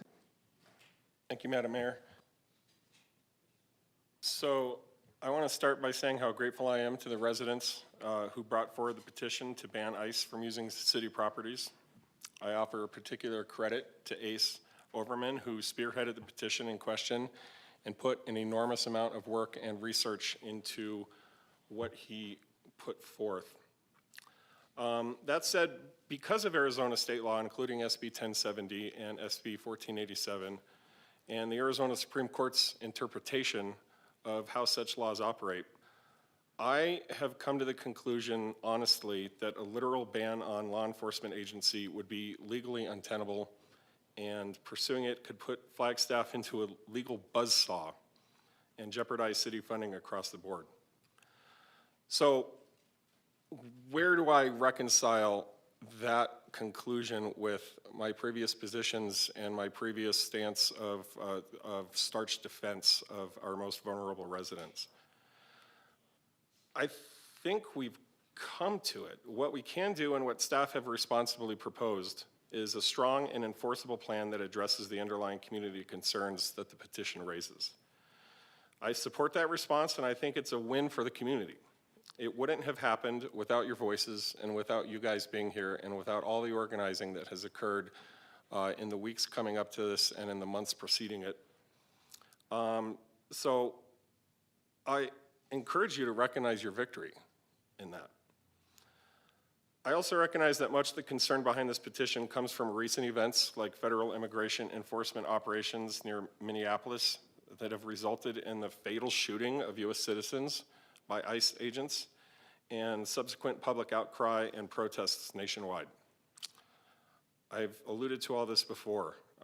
The public wants assurances. They want to see a clear and consistent plan in place during a time in which communities are being actively terrorized for political points. Our city's plan might not be enough for everybody, but it aims to provide the assurances people are seeking about how Flagstaff uses its resources and works with federal partners in the context of being in the state of Arizona, which is under an extreme set of circumstances regarding that buzzsaw that I alluded to earlier. I personally requested that the city manager explore appropriate ways to address the spirit of the petition as strongly and proactively as possible, and I know I'm not the only one up here who has done that.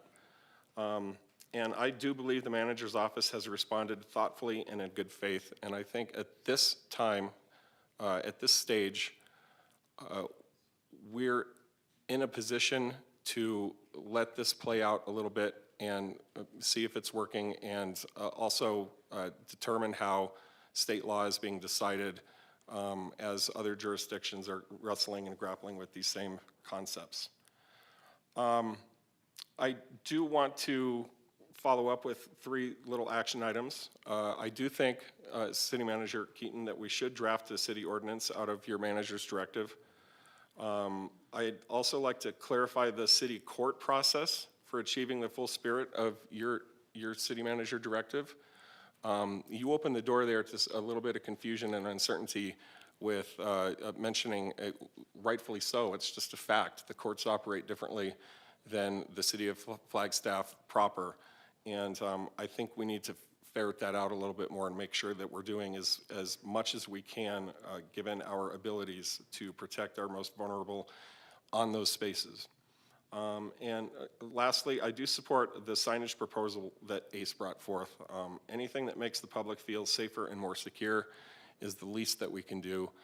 And I reserve the right to revisit this conversation at any time, especially given quickly evolving contextual factors that occur on the ground here in Arizona or anywhere else in the country. Vice Mayor. Thank you, and thank you again, everyone, for being here and helping with this discussion. I do appreciate the conversation. So I take everything to heart. I have met with community members. I have listened. I did also have a large conversation with our city leadership on being proactive on this, and I appreciate with all of my being as to how much they've listened to us on that. You know, our responsibility as a city is to operate within the law, protect our employees and our community. We are not in a position to redefine federal authority. And I'll admit, I'm awake at night thinking about all of this, and we're in uncharted territory, and I understand all sides of it and the fear. But we are absolutely responsible for defining how our staff and how our council respond and how our properties are managed. I believe we have taken steps to address the concerns. Again, thank you, city leadership, for that, and to my colleagues for all of the work we've been doing. I am in favor of the city manager's directive and the city plan. I would like to get the information packet together, and I would like it in Spanish and in English. And if we can, even if it's something simple, like I said, there is a community meeting on Thursday. I would love to be able to have that to share. And I would like to be proactive and really reach out to various community groups and neighborhood associations and make sure that we're doing our part in fostering debate and discussion in the community. I think that these smaller groups are a much better place to further this important discussion.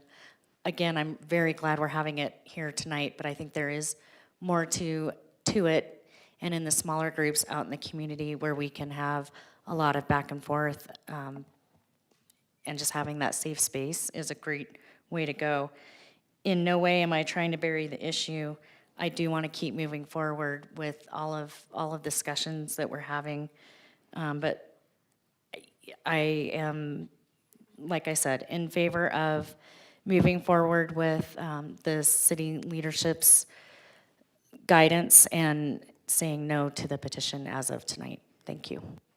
Thank you. Councilmember Garcia, did you have anything you wanted to add? Yes, Madam Mayor. I wanted to offer up a comment, if I could. I wanted to thank the community for showing up and helping protect due process, human dignity, our First and Fourth Amendment rights in the United States Constitution. Let me begin by acknowledging that the state of Arizona is merely 114 years old, and the territory has only been part of the United States for about 162 of the years. It's extremely important to me to recognize and respect those inhabitants that were here prior to this colonial takeover.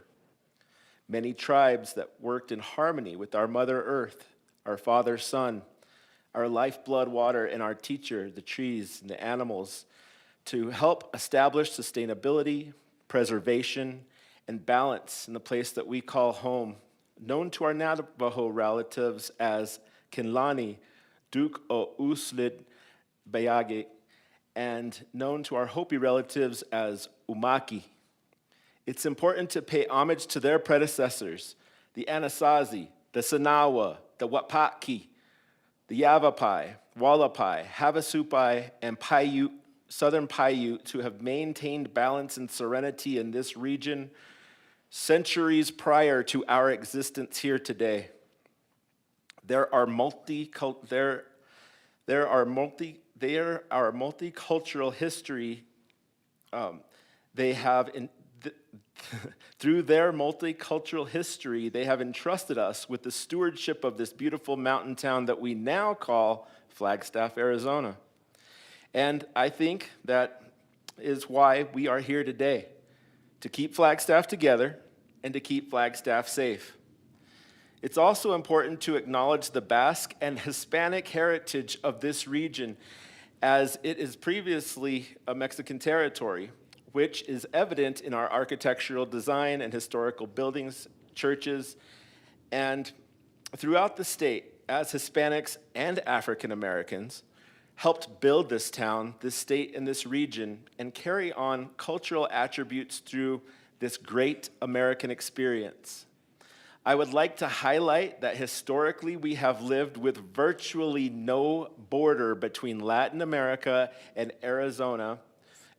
Latin America, Arizona's largest trade partner, and Arizona for nearly a century, with very few issues or distinction between our diversity and our humanity, besides a rich and robust multicultural atmosphere, family-centered lifestyle, and a vibrant economy where everyone has the opportunity to work and succeed in this harsh desert environment, which has made the skin of many of us even more brown over time. I felt so much safer traveling through the Southwest region as a child growing up here without a militant border presence that has stood to separate economies, culture, and humanity in more recent times. As a child traveling through traveling on family outings, I had solace knowing that I was coming home to Flagstaff, where regardless of where on this planet we all came from, what ethnicity we belong to, what religion we believe in, or what differences we face as a community, we focused on a commonality of working tirelessly together to build a society where quality of life stood for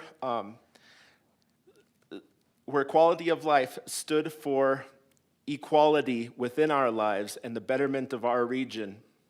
Sadly, in recent years, the focus has changed to separate us. And I am sad to hear that is now taking part in some of these discussions that we hear amongst us today. I will not forget who we are as people of Flagstaff. We are historically, culturally, geographically, racially, and environmentally diverse. This is what makes the Southwest region of America great, as always. And its diversity is what attracts folks to want to be here with us in the greater Southwest region. We cannot and will not erase that diversity, as this is what makes the Southwest a unique and special place. My message to Immigration and Custom Enforcement and federal administration at the highest level: if you have legitimate judicial authority to carry out your enforcement within our town, then please do so without a mask on. And identify yourselves much like our very well respected and appreciated local law enforcement do on a day-to-day basis here dealing with our community.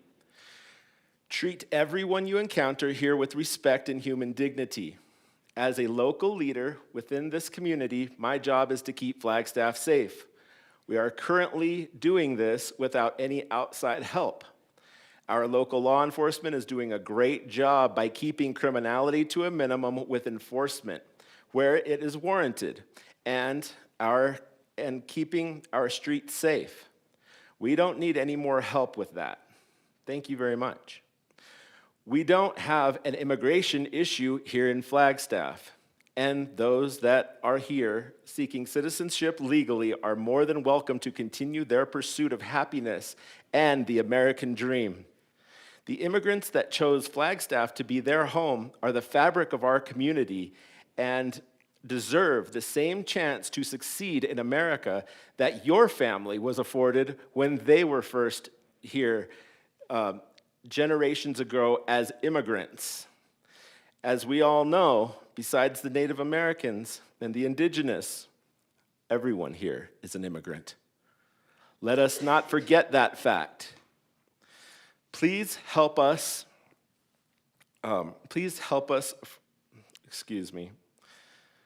Please help us care for our space here in northern Arizona with respect. And remember, we all walk on sacred ground lest you desecrate it. I will finish the comment with a quote from someone who has passed on, who is a great advocate for peace in our community, named Clee Benally. How can we build a trust that will last when lie upon lie we continue to bury the past? Always a question that is too often ignored. What is the future if it's made from war? May the great Creator bless us in securing peace without having to fight a war amongst ourselves. And with that, I will vote to not move the petition forward. And I do this looking at each and every one of you to say that when I speak to those who are seeking citizenship here, my community, to folks who called before my dad passed away, they called him Tata. They tell me that what we have seen so far, they were acute enough to notice that when we declared sanctuary cities, who attacked them?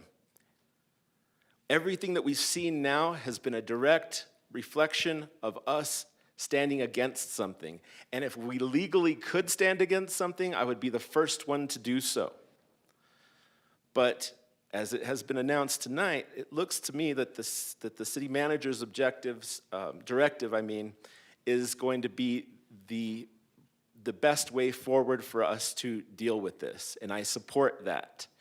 Now I realize, okay, over the past year, I've been called out over 20 times as a citizen to go check on things that are happening in the city when people felt that ICE might have been involved. Thank God they were all false calls and false alerts.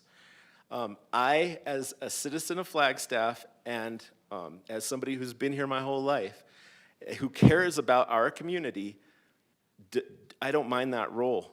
If you guys have phone numbers, if you guys want to reach out to me to go check on things, I want to be the first one to be there. But what I am worried and what I am concerned about is what we did see in Minneapolis. We didn't, ICE is there to do their job, and they have the legal mandate to do that in those situations.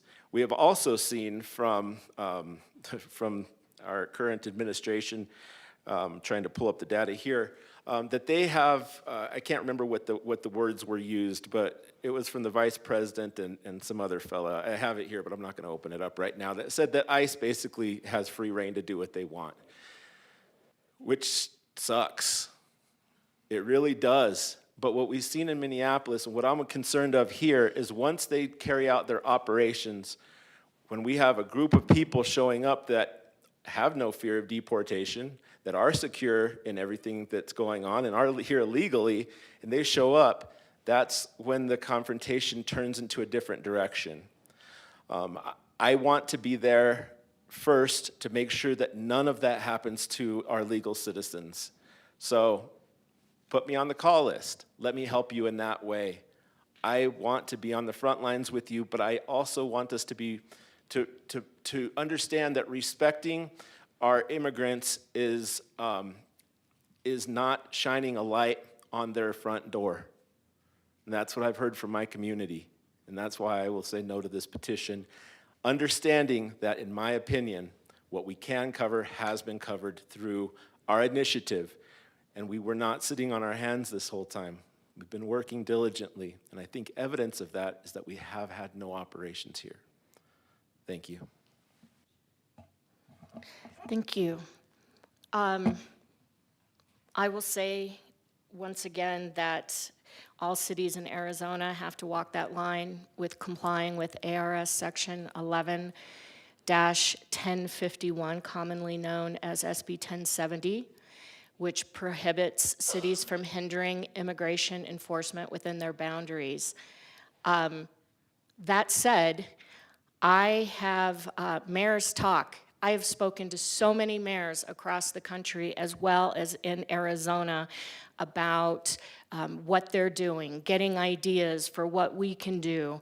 And this has been going on for months and months. Toward that end, I convened a gathering of community members working on and concerned with immigration matters with city police and legal representatives to go through our police administrative orders and directives regarding immigration enforcement. The purpose was to discuss areas of concern and resulted in changes to parts of the police administrative orders and directives. To further clarify that the Flagstaff Police Department does not participate in immigration enforcement and that their duty is to establish strong relationships throughout our community and to protect victims of crime. The entire police department was then retrained on these administrative orders and directives to further reinforce that direction. The community members left the process satisfied with that the changes met their goals. There has been work going on, and I appreciate all the work that my colleagues, that staff have, that members of the community have been doing. We are still open to hearing from you with additional ideas of what we can do. The couple of things that I want to say. Public comment is debate and a hearing. You know, we heard from people saying we need to have public comment, but that's what we had tonight, is public comment. And so whether we bring the exact petition back again, or we ask the city manager to bring her directive plus an ordinance back to us, we're having the same discussion. And we're also having discussions outside of these walls, which I think is often even more effective.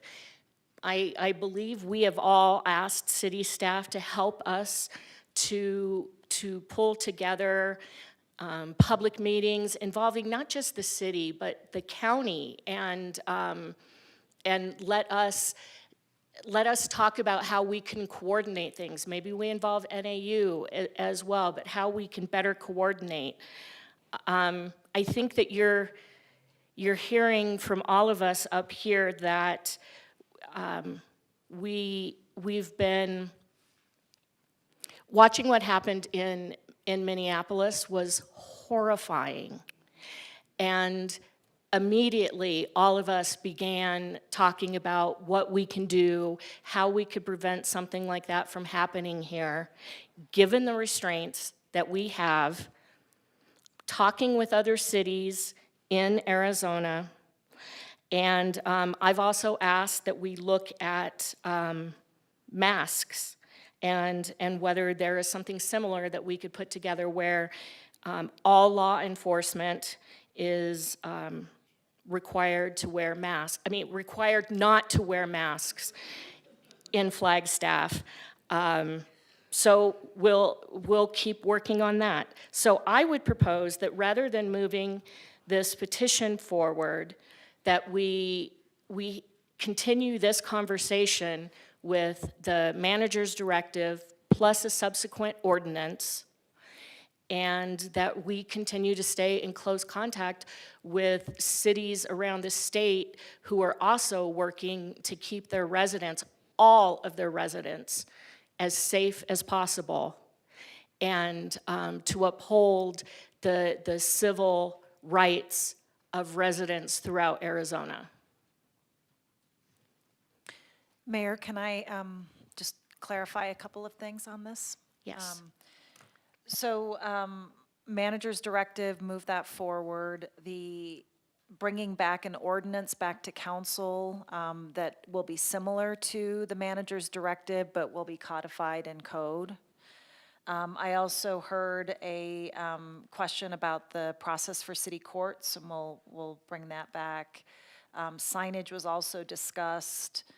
Information packet in Spanish and English, community group meetings, and then the last item was looking at the question of masks. So we'll take that back and staff and pull the group together and have those discussions. But I just want to say thank you to all of you for your thoughtful discussion. I do just want to say that all of the staff for the City of Flagstaff were also community members as well, and we're doing everything we can to address the concerns being brought forward. Thank you. All right, so we had 2 that were in support of moving the petition forward, so it will not move forward, but the discussion is going to continue. All right. Now I have to pull this back up. All right. 14B, future agenda item requests. This is a citizen's petition. And hold on just a second.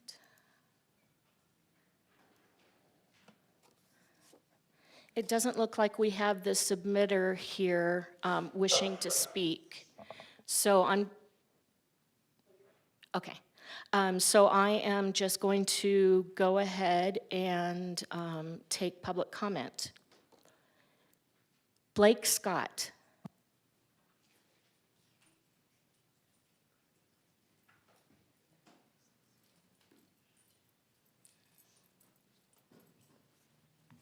Hi there. I am a voter and a resident of Flagstaff. I urge the council to vote yes on the petitions before you. I urge the city to protect our neighbors. We do not want to see violence of ICE in our community. Let us discourage ICE actions within the city by forwarding the agenda items.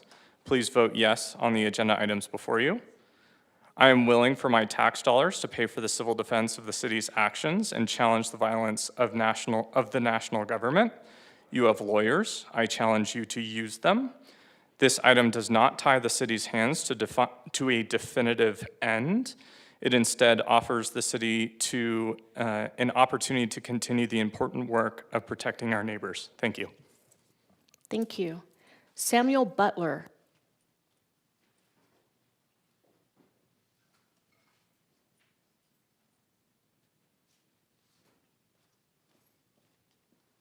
Hello, thank you. I support this measure to have this discussed. The statement from the PD was unclear. There was plenty of, we're not going to stop them, we're not going to do anything. There's numerous cases across the country of law enforcement working with ICE to allow ICE to arrest those people and bring them to detainment. And many of the detainments that ICE has conducted have already been arrests done by PD. There is so much that the police department can do just by not cooperating. And their statement of, we can't stop them from interfering, of course not. You don't have to help them either. There's plenty of measures across the country of police departments deciding not to work with ICE. So it would be great to see something. There's lots of power that you guys have. There's a lot of conversation it seems to be having of, there's nothing we can do. I kind of don't buy it fully. There's lots of things you can do, so I'm happy to see some of the stuff that you're trying to do. I would encourage you to look at the power you do have, look at the power the PD does have in order to protect our community members. This is not something that we can just let slide. I mean, it's not something that we can just let go by. It's going to come to us at some point, and this is not something we can avoid. So I would just encourage you to lean on your morals, lean on your convictions, and I hope that you can support this and consider it in a more official manner. And I appreciate it. Thank you for your time. Thank you. Do we have any online commenters? I don't see anything, and that's it for public comment. Council, do you have anything you'd like to say?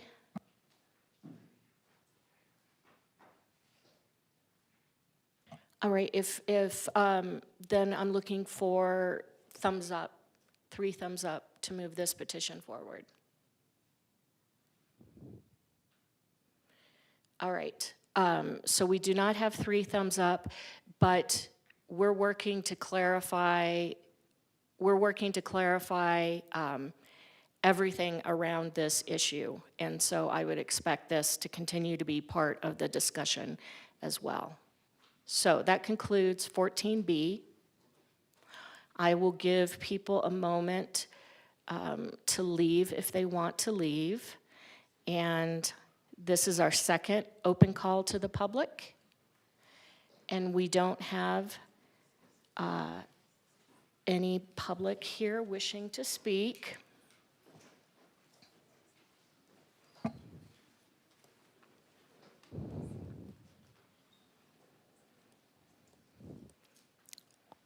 So we're going to move into informational items, 2 from mayor, council, and staff, and future agenda item requests. And I'm going to start with Councilmember Spence. Nothing this evening. Councilmember House.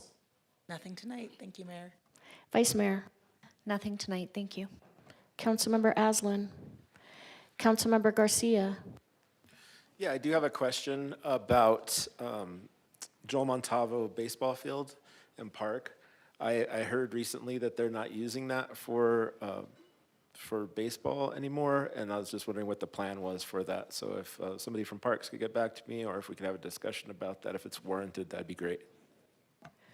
Cool, thanks. Councilmember Matthews. Nothing tonight. All right, nothing from me. City Manager. Mayor and council, I think you've heard enough from me tonight. Thank you. All right, then we're adjourned.